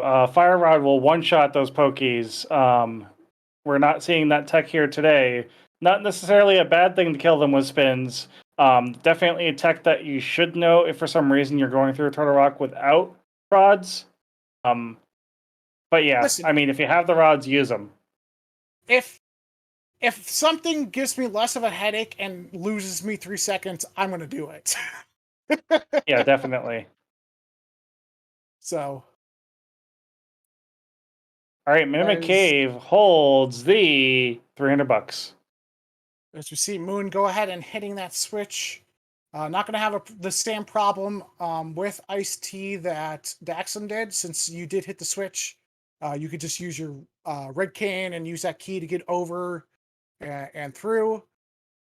As we get an icebreaker here. Now, how the icebreaker works is you have to put yourself in what we like to call a door state. You can see Moon line up their shadow there halfway in that light blue line. You hold down the right, you clip yourself into that rail, you move 1 frame left, that's 2 frames, unfortunately. You move 1 frame left, hold up or down, and you walk right on through that wall. Mm-hmm. You did not get it. So there are 2 visual cues you can use for Icebreaker. If you notice, Moon... Oh, got it through. Perfect. A lot of the time with Icebreaker, when you put the block down, it will face you down. But if you end up failing it the first time, you don't get the same visual cues. There's also, when you move the 1 pixel left, there will be a small black line between yourself and that big rail that you can't normally walk through. But Moon using a nice little quick turn to get on through to the other side of the icebreaker. Definitely. And Daxam making great use of the cape and the red cane to get through the fire red bar room up to the laser bridge. Another safety exit at the bottom here. Going to be checking the chest first. Not a bad play. I would definitely take a safety door here as well, just in case your fairy does not do enough to back you up on Trinex. All right, so Trinex has our last item.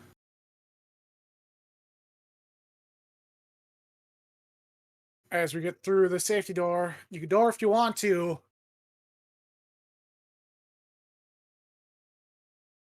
Yeah, if you're feeling behind at this point, you can definitely not bomb open that safety door, go directly to Trinex. I don't feel comfortable doing this on 2 hearts. I don't know about you. Tempered with rods, I'm good. And knowing I have a fairy in my pocket, I'll be nice and happy. You're gonna get your full magic refill. You're in blue mail at least. So it's fine. If you feel comfy being this low, just go ahead and do it. I tempered Trinex. You're gonna hit the left hand head with ice rod. Swipe 3 times. Shoot another ice beam.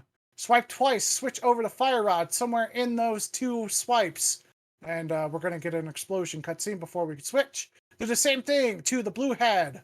Hit it with fire rod. Swipe 4, maybe 5 times, depending upon the splash damage. And somehow this turtle becomes an onyx. It evolves. Doot, doot, doot, doot, doot, doot, doot, doot. Quick, hold B. Hold B. I don't want to evolve. All right, so as you see here, we see the full phase of Trinex here. In the last phase, he has a weak point in the center of his belly. But if you happen to put out a sword or get in a couple swipes before he turns right, you can hit his head, and that counts the same. As we find a blue bottle on Trinex, Turtle Rock was not our answer for the hook shot. Oh man, Pet is looking better and better every day. So we know the 2 items in Hera are not hookshot. Right. We still might have to do Hera, the Moldorm fight, because of the pendant. We still have, I think we still have 1 item in Skullwoods. We only found 1 in the front. And you have Mire Axe. Oh, there it is. Hookshot. First chest of Hookshot Cave. We are go mode, ladies and gentlemen. At 1:26:48, we are in go mode over on the left-hand side with DaxamLhant and Megawott.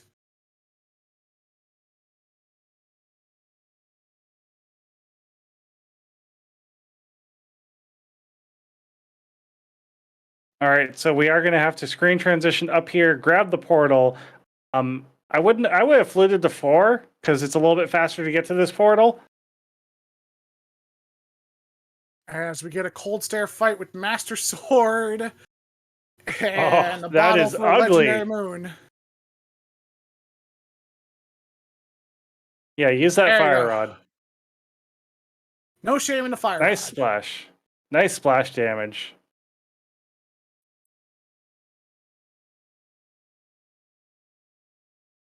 As we're going to see Daxam go through Swamp Palace in the back. It'd be interesting to see if they open up any chests for perhaps a Butter Master Sword. We've already got 3 bottles in our pocket. We don't need any more medallions. It's a question of how many safeties do you want? Do you want to risk finding powder?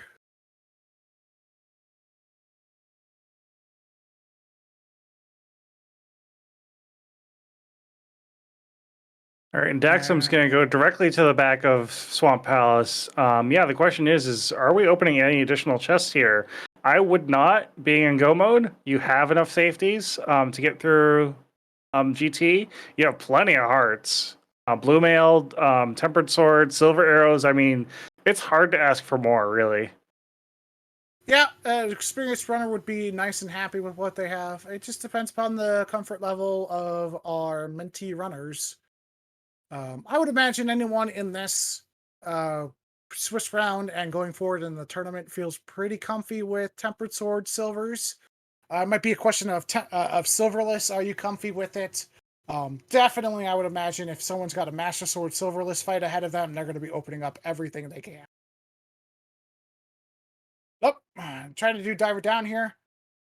I got to hold down right and then right. And I think the problem is Daxam's holding right first. Push the block, though, so ended up jumping out of the water for 2 frames before holding that right. Down right. There you go. Now you're clipped in.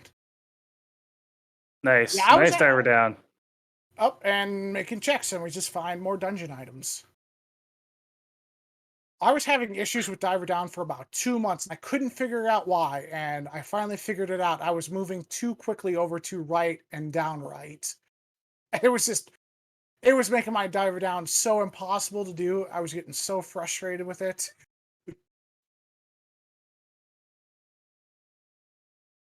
As Moon's heading into Turtle Rock, unfortunately, they're also a sword down. So not only are they dungeon down, they are equipment down. Hopefully, they'll run into a sword somewhere.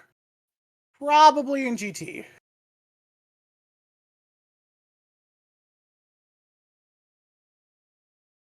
As we get an Argus fight from Daxam. Pull these puffs, swipe with your sword. There are a couple of faster ways to do this, especially with boots, but when you have tempered sword, it just takes 1 swipe on the puff and you're good. This is either hold spin, 2 fire rod shots and spin, or 1 silver arrow right to his big eye and you kill him. As there's a powder, our last safety of the seed is powder on Argus. As Legendary Moon finds their hookshot before they enter Turtle Rock, they're in go mode officially at 131.03. Yep. So the race favorite right now is Daxam. As we've said before, anything can happen to either of these runners. GT climb could be a good challenge. We could find that we have to clear all of GT because of the directions that we choose. But we like to play a little guessing game here. Chat, put your guesses in chat right now. 1 through 22. Where is the GT big key going to be?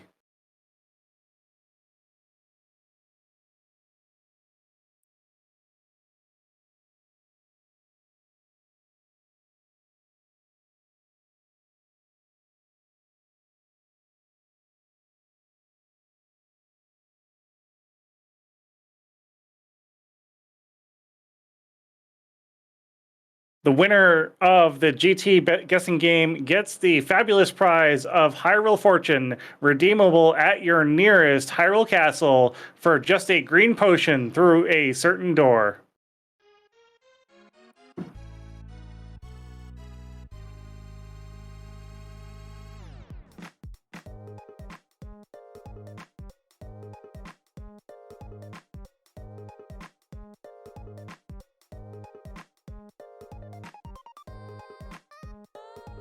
Do you have a big key guess, Cinaeth? I'm a fan of the Ice Armos Vanilla Big Key.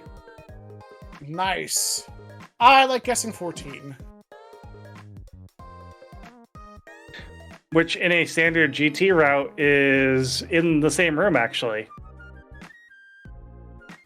It's actually, if you go full left, it's, yeah, it's the...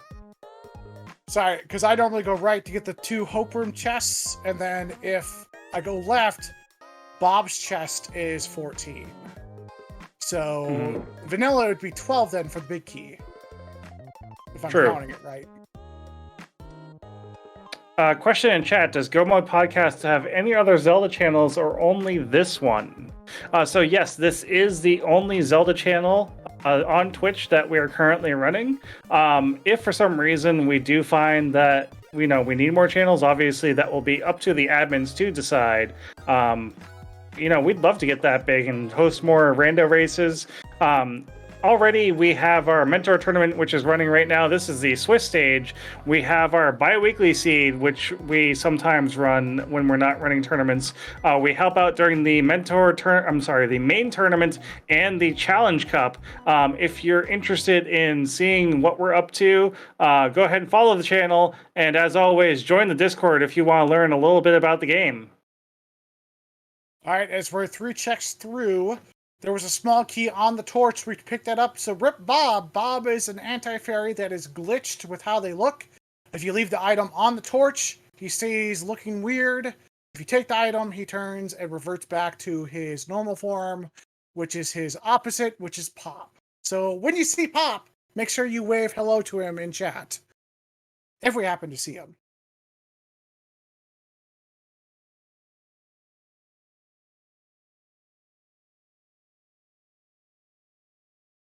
So we're on check number 8 here, the fire bar room, which is normally map. I think it's the map in vanilla.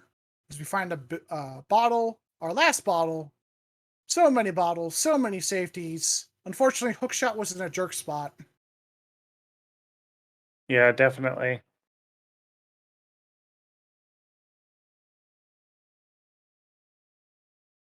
Now the full left. The full left strat is one that's known by many runners because it is the NMG route. It is slightly slower than going full right. Full right being the one where you go and you have to use a fire rod, you have to use a red cane. There's just a couple of different puzzles that you have to get through. Daxam did go right first and only found a pair of red rupees in those chests. So going left here makes a lot of sense. So yeah, we like to call that the hope room. The hope that is there is a big key and a small key in those 2 chests, which allows you to go directly up to Ganon or Aga 2. Now, if we wanted to see the Mega Brain from Daxam, it would have been taking in the 3 small keys that he found in Dark Magician's room and going back right. That's when you're really Mega Braining things. That's when you know you've got your finger on the pulse of this seed. Yeah, we like to call that the Dark Magician route.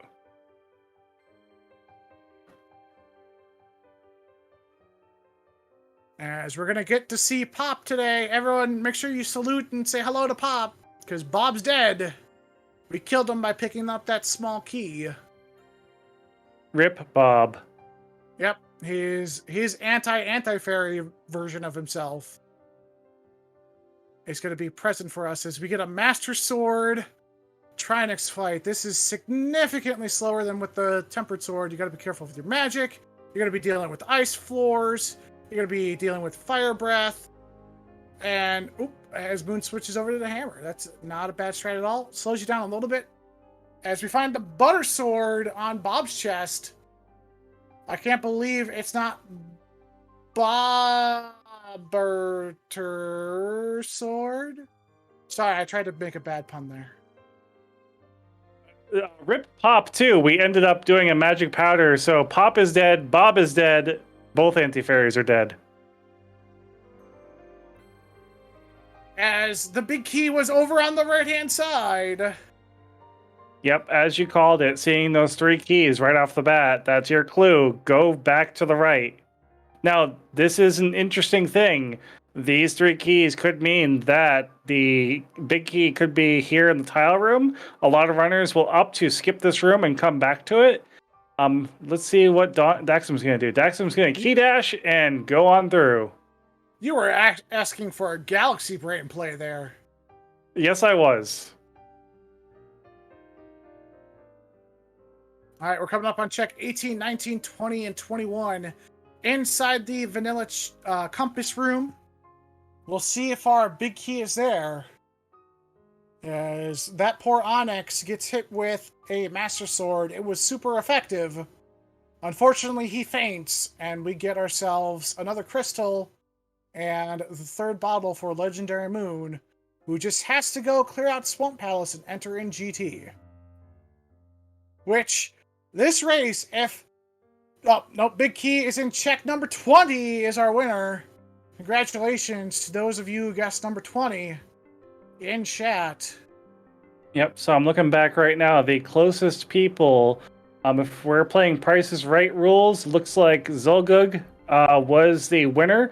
But if we're doing the closest, it was either Zulgug or Hayfield Bay.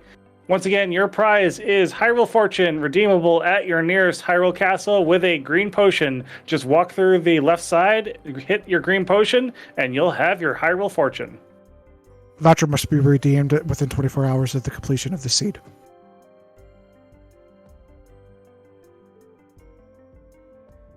As we get ourselves a gauntlet climb with silvers, butter, half magic fire rod, all of our nice medallions. This is going to be hopefully super quick for Daxam.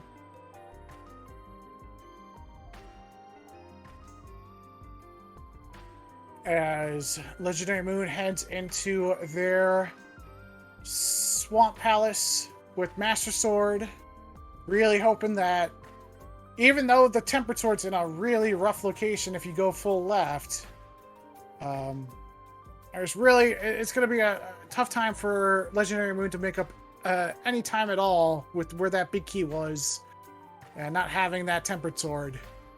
But you never know. Yep. Let's hope. You don't ever hope for any falls or fails, but we like having close races here. Definitely. And it looks like Daxam tried to do what the runners like to call the Dragon Ball Z room in the Cannonball room back there. If you dash at just the right time, you can dash through the whole thing without being hit by a cannonball. Looks like they were trying to do it with the cape for extra safety, but didn't get to activate the cape right. I like being a wuss. I like falling off of that, just taking the heart damage and dashing through when I'm done. I believe that's called the on next episode of Dragon Ball Z.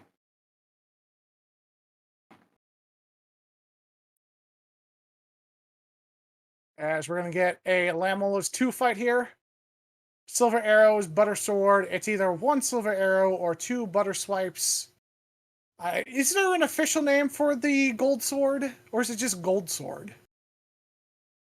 I've heard so many people call it the butter sword that I don't even know where its origin comes from. I mean, it looks like a stick of butter. I mean, well, yeah, of course, it looks like a stick of butter. Let's not go over that. But I'm not sure. I'm sure it's an official name by now, since just about everyone calls it that.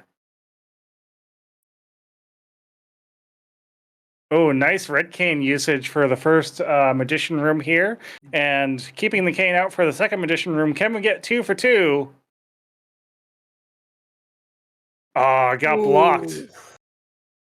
That block can be tricky sometimes.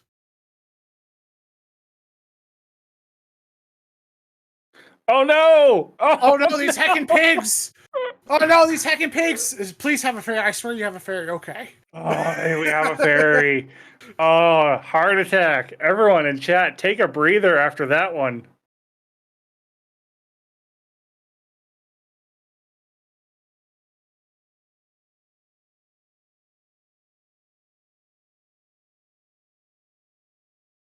As we use a fire rod for this torch room. You gotta light all 4 of these torches, and the door opens. Now you gotta be really careful not to climb these stairs too soon, because if you happen to climb the stairs when the door closes, you can delete the sprites, you can delete the floors, and then you just go, well, I guess I gotta do my gauntlet again. Yeah, that's called the jingle glitch. And Daxam took the safe route there of going to the top of the room, grabbing the full magic, and yeah, that's just makes it so that you spend long enough time before the jingle goes off and you don't have to worry about it. As we get through that spike room, we pick up some fairies here for some extra safety, get a full magic. There's really nothing in this pool that's going to help Daxam anymore besides red mail. Oh! And that Moldorm, being a troll, Moldorm knocked too. him right off the pit. Luckily, Daxam has a pretty good lead right now, so you can afford a couple falls and just kind of look at the worm, stare at him angrily, and swing your butter sword at him. Yeah, Moldorm 2 definitely not playing by standard boxing rules, waiting for the bell, going right in for the hit and knocking Daxam down, but Daxam comes back on the second try, no problem, kills the worm, and now we're on our way to Aga 2. The worst time is in Tower of Hera, and he just camps the entrance, and you can't get down, and you try and do the quick hop down with the boots, and he just knocks you right back up there. And you're like, what? What's doing?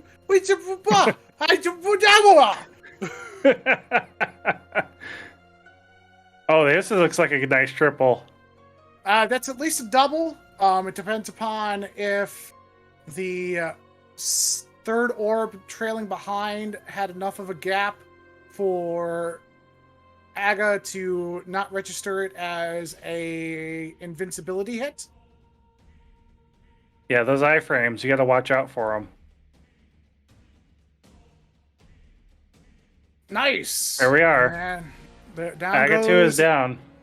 Down goes an evil wizard.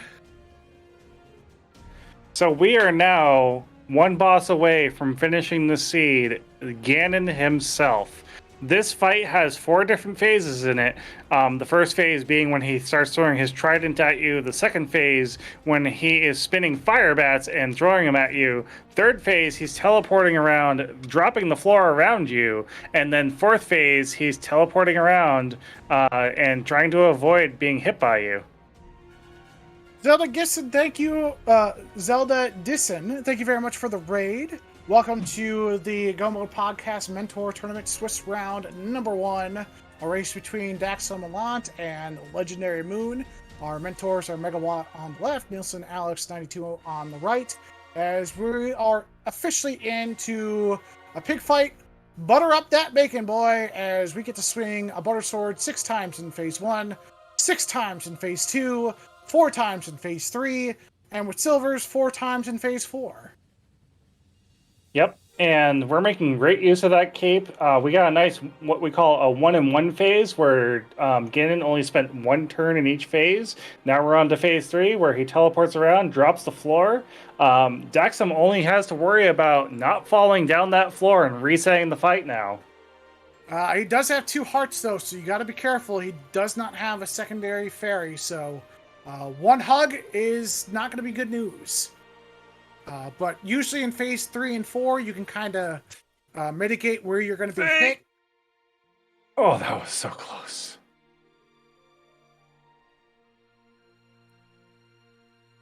Absolutely no reason to be super aggressive here. Trying to set up for... Oh, close to a double there. 1 more arrow will do it. There it is. Go. Get your So now GGs in Daxam. chat for DaxamLhant. Yep, all Daxam has to do is cross this bridge without falling in the pit, and that's good game. As DaxamLhant finishes with an official racetime.gg of 1 hour, 46 minutes, and 58 seconds in what was a heckin' hookshot seed that was boots locked with boots on left side swamp. And once again, be sure to give our runners a huge follow for coming out and letting us restream them here on Go Mode Podcast.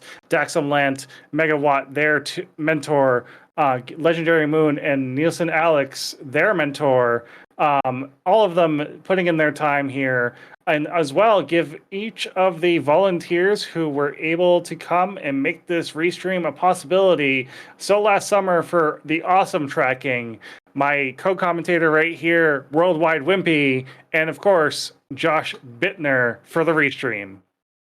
As Legendary Moon is starting to make their gauntlet climb, they mega-brained it and decided that after Dark Magicians, we're going to go full right. Unfortunately, that means poor Legendary Moon's going to have to do a Master Sword spins to go through Ganon, as our other swords are in big chest of Skull Woods and in the left side of GT.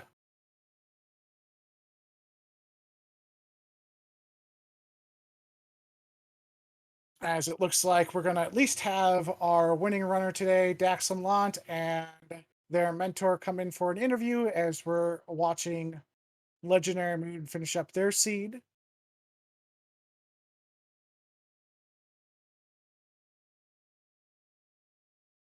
And we are joined by Daxam and Megawott. How was your seed? What did you think? Hookshot sequence was awful, but it seemed fine otherwise. Definitely. We are finishing up here on Legendary Moon, who is in the GT climb right now. So let's not forget, get some hype in chat for Legendary Moon here.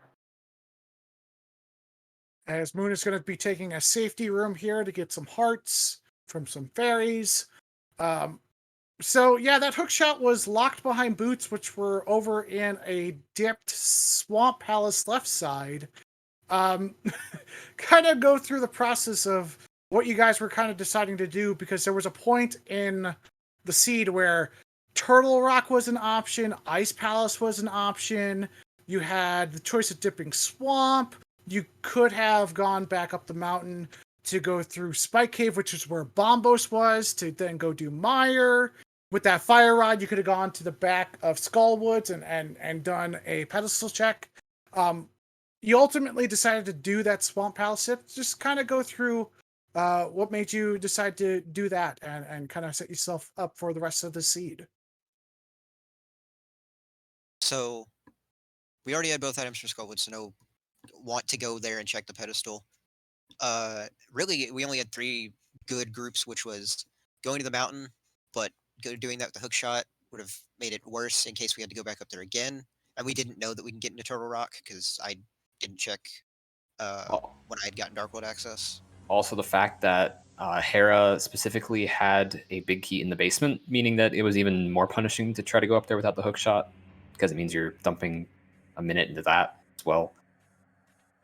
And then, aside from that, we also had Pyramid Ledge into Dark Cross, and then just Bombo's Tablet and Swamp Palace. And ultimately decided to go with Swamp Palace just because the mountain was so unattractive without the hookshot, as well as we could easily combo it straight over to Pyramid Ledge and Dark Cross if it didn't turn up with anything. And even with the thing that it did turn up, we still went there just because it didn't really unlock a lot for us, aside from getting us like 1 item in Desert and then 2 more in the bonk checks. So decided to go ahead and go over there as well while we were in the area to do so efficiently. So as we are highlighting mentors and mentees, Daxam, tell us a little bit about Link to the Past, how you got into running it and running the randomizer. I mean, I've played various randomizers for years. Link to the Past is one I've played off and on, but I never was good at it. Really, I didn't even play it a bunch until I think February of maybe last year, where some event had just not worked out, and a bunch of people invited me to play cross keys. Unfortunately, I stuck to only playing cross keys, so open mode like this, I have no idea what's going on with routing. Mm-hmm. Yeah, cross keys is such a different animal when you're talking about randomizer, where literally everything is randomized. Mm-hmm. Yeah, no, I know exactly where you're coming from on that, because I'm a glitched player. I like playing, broken modes like open world glitches, no logic, major glitches. Yeah.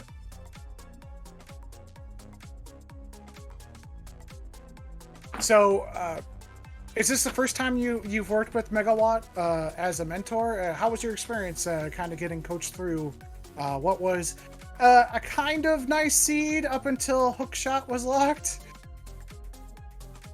I mean, it was nice. It was. We did like a practice seed yesterday just to make sure we were good at communicating. But it was generally I had similar ideas to like what was suggested by Megawatt. However, it was more reassuring to know that I have better understanding of what seems good logically, what's actually efficient. There's many like smaller details that I didn't even notice until Megawatt pointed them out. Excellent. So, what's the one thing you could take from this race where you think you can kind of improve upon to kind of add that into your rotation going through another randomizer seed? Other than remember the better ways to quick swap, definitely evaluating the amount of time I will lose at like something like going to the mountain, because at first I was thinking that it would have been a better idea to go mountain than like swamp and pyramid ledge with Dark Cross, but he kind of pointed out the Hera thing and how long it would just take to get across in general. So I'm going to put this interview on a quick pause because we are coming up here to Aga 2 on Legendary Moon side. I want to focus on your opponent here just a little bit to see how they're doing as they finish up their part of the seed. We got 1-1 so far. Now Wizard giving some hacking. Oh, and takes him down. Yeah, nice double at the end here as the Dark Prince rises up, turns into a bat, and we're going to call our own duck to chase after him to the top of the pyramid. So now, Legendary Moon. That man was a bat all along. He's Man-Bat.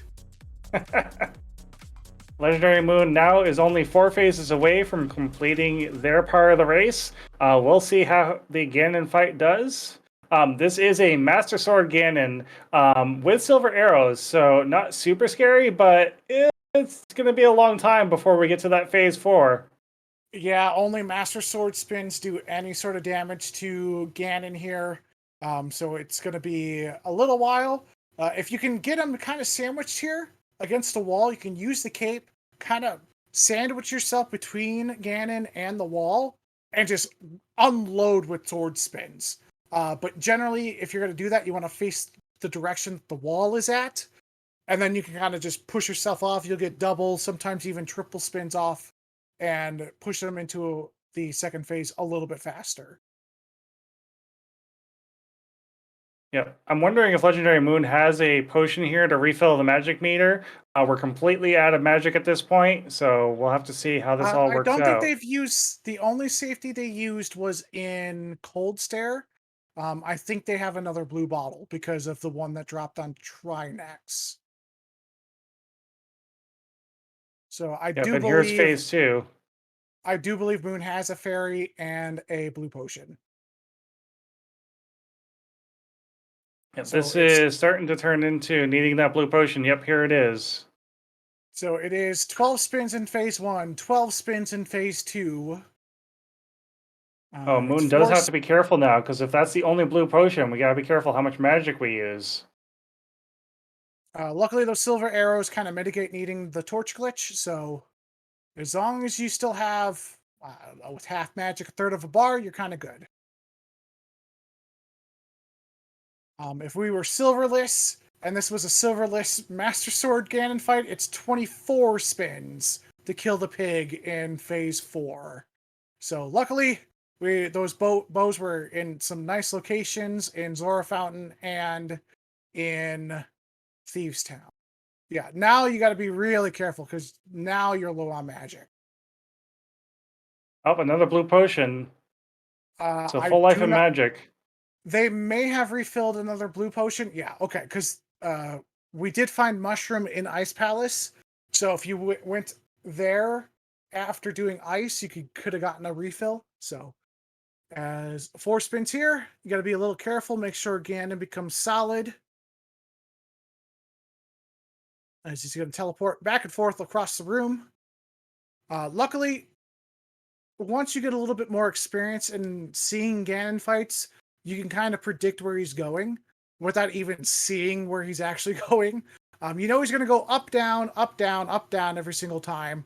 And then you can kind of just guess where he's going based upon the direction that he chooses to go up or down. Mm-hmm. So one more spin will give us into phase 4 here. There we go. There it is, 4th spin. So a torch glitch with a silver arrow would be really nice, but like I said, not totally required. Gets a torch glitch, so yep, we're completely safe now. Oh no! Took a fall on the 4th phase. Those heckin' bats. Oh, those bats in phase 4 like to kind of make your controls inverted. Which means it's not super fun. So when you're trying to push yourself back up, you're actually pushing yourself down. Mm-hmm. Yeah, so unless you can react on the fly at the very last second, there's not a whole lot you can do. Yeah, the best thing that you could do is just not hit any inputs and just eat that bat. All right, so we did get a backup fairy for the second round Ganon fight, but with no blue potions, we are going to have to be very careful on our magic usage here. Yep. You're going to have to sandwich yourself in that wall and just kind of go at it.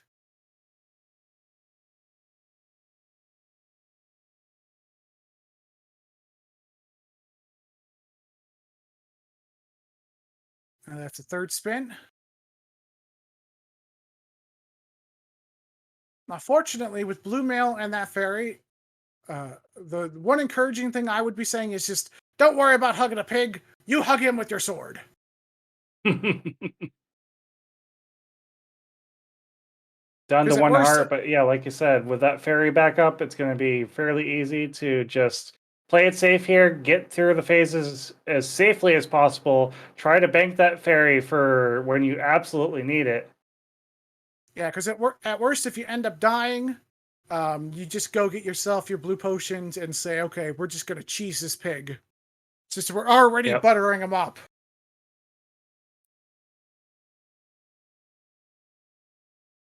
I think so we just burned our fairy, so this is the last attempt that Legendary Moon's going to have before having to either go get another fairy and retry the fight, or go up to the potion shop, like you said, and try the potion shop. There's 1 spin. We need 11 more on phase 2 to push it. There's a 2nd spin. All right, no. Moon had a perfect setup there to kind of sandwich himself in the corner. There you go. Yeah, so if you're in the corner here, you can literally just take your cape off. Granted, the bats are now flying. We're now down to about half a bar of magic, still planning to use for Torch Glitch and 4 arrows. Still have to be careful here with only 3 hearts left. No safeties left.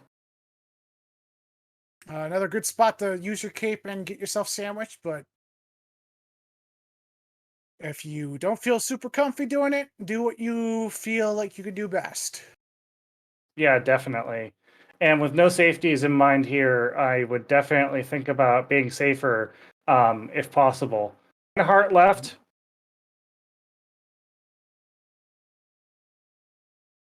Get sniped by a bat. No, 2nd bats. They're the worst. Oh, we had another fairy. We picked up 2. Oh, because we fell. We had 2 fairies. Okay. That's right. I think it's 2 more spins if I'm counting correctly. Might be 1 more. I couldn't see when they were in the upper right how many spins Moon was able to get off. There we go. Phase 3. Yep, here's phase 3. So we just are 4 spins away from getting into that phase 4. Hit a torch glitch to save your magic and just play safe. Oh man, I'm not even worried about my magic at this point. A half bar. I want to do a spin, put an arrow in the pig, and 2 fire rod shots, spin again, put an arrow into the pig. Legendary Moon realizing that there's no more safeties in that bottle. Oh, bats! Bats are jerks! Bats are jerks! And spun himself right into a small piece of fire. We've all done it. It's all part of the Let's growing process. Let's get some hype in chat for Legendary Moon, who is trucking through this fight. Looks like we're going to be taking a visit to the potion vendor to cheese this. Oh, nope, going to the mountain, it looks like. I think that was an accidental click.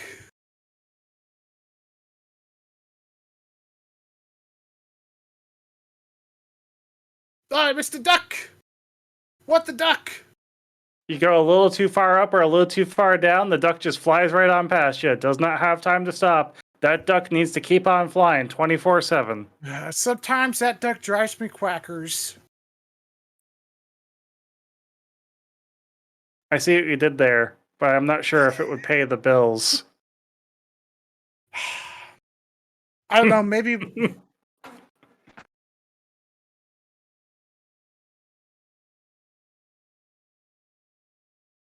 At least I got a good honk out of you.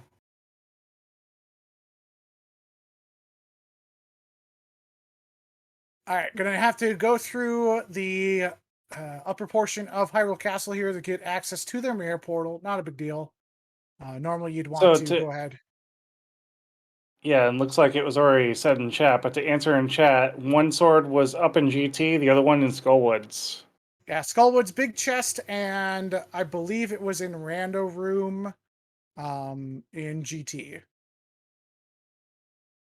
One of the top chests, I think it was top right chest in Rando room.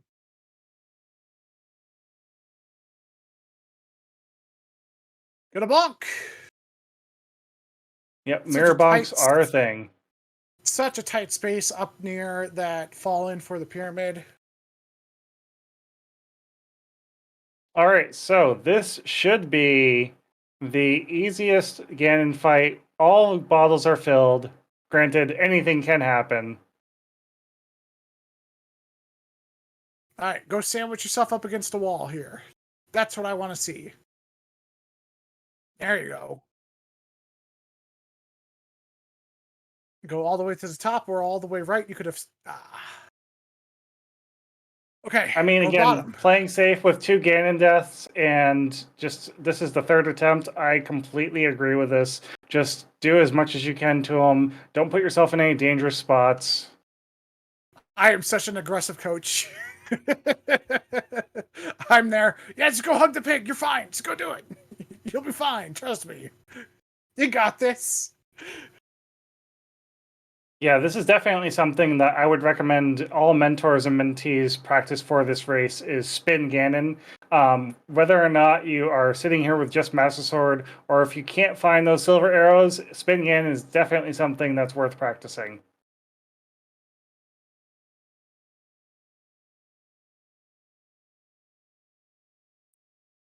You got to make sure you're facing up or left or right. You can't be facing the pig. There you go. Got at least 4 in there.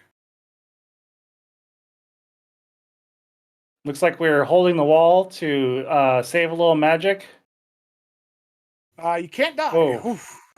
Yeah, don't die. You don't have any fairies. And really, once you get to phase 4, you're going to be just fine.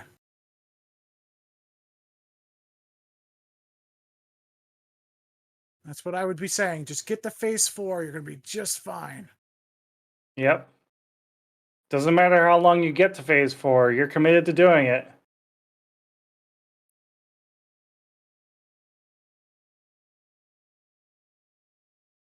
I don't think those counted as doubles, but we did get a phase change. Yep, so now we're on phase 3. Watch the bat.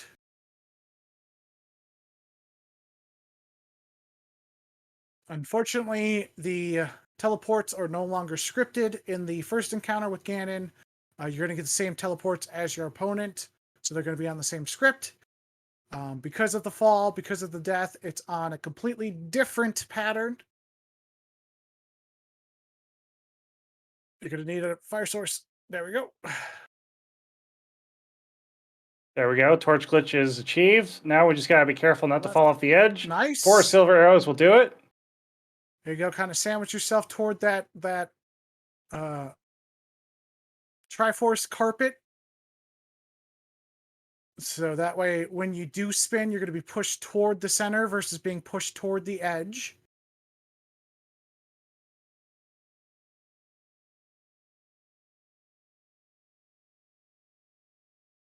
Now, correct me if I'm wrong. There's only a few frames that you can damage Ganon with a spin here.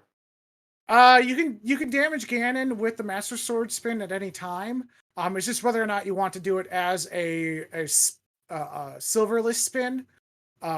So like as soon as he spits out the bat, anytime that he's solid, you can spin into him, freeze him, and shoot your silver arrow. But if you were doing this as silverless, you'd have to wait until he spits out the bat. You move a little bit closer, and then right when he's beginning to teleport, you let go of your spin, and you should be able to do damage to him with your sword.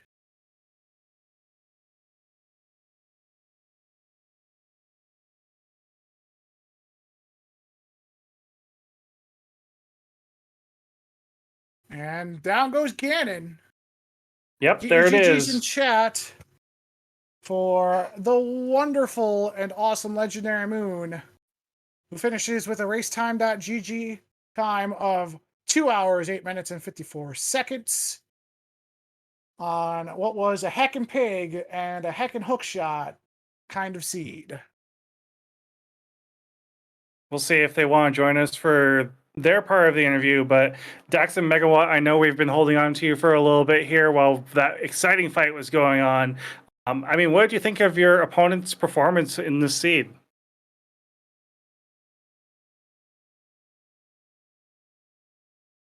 Oh, did we lose? Oh, there's Dax. I mean, from what I watched, obviously at the end, they seem to be doing fine. Obviously, I didn't really see much other than the Ganon fight itself, so. Right. Yeah, fortunately for you, Dax, you checked over in Skullwoods for you tempered, and from your GT routing, you were fortunate enough to find the Butter Sword in randomizer room. So your pig fight was a little bit easier, but we definitely appreciate and respect the perseverance and tenacity and temerity of Legendary Moon putting up with a poor pig and a Master Sword. So no one likes doing Master Sword pig fights, so GG's to them. And we're being joined by Legendary Moon and Nielsen Alex 92. How are you two doing? What did you think of the seed? First off, GG's. Yeah, GG's, you guys. that was a rude seed. Yeah, that was a very rude seed. Walk us through some of your decision making as you kind of got towards the middle of the seed and it turned into looking for Ice Rod, looking for Hookshot, looking for Fire Rod. I mean, there were so many things that it seemed like the options are starting to dwindle down. I don't really know. I let Moon like do most of the decision making, and then we just decide to do. I guess I call it clowning, and some of the stuff worked out pretty good, and I don't know really. Yeah, it was kind of looking at the items that we had and seeing, okay, well, what can we do? Sure. Yeah, you guys fell behind a little bit with that Moon Pearl on East Death Mountain, which was not a kind spot, especially since Hera was fire locked with the big key and nothing else was really up there. You guys found the bow first in the Zora Fountain and found your silvers in Thieves Town. Kind of go through that early part of the seed in your decision making to go ahead and dip into Eastern versus climbing up the mountain, doing your flippers checks before doing Eastern. And what made you kind of decide that that was the best way to go forward? I think most of that decision was my fault. No, but seriously, I felt like some of the decisions we made maybe weren't that great in the end, but I felt like we got the flippers quite early. I don't remember where the flippers were and all that stuff, and I told Moon, let's just follow it and see what happens. And we got the bow, and I told her, like, it's up to you if you want to do Eastern or if you want to climb the mountain.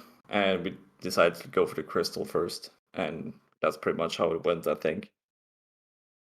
As we finish up our race here, I want to ask at least one last question. Wimpy, if you want to ask one as well, I guess that's fine too. But Legendary Moon, what got you into Link to the Past randomizer, doing these seeds and getting into the mentor tournament?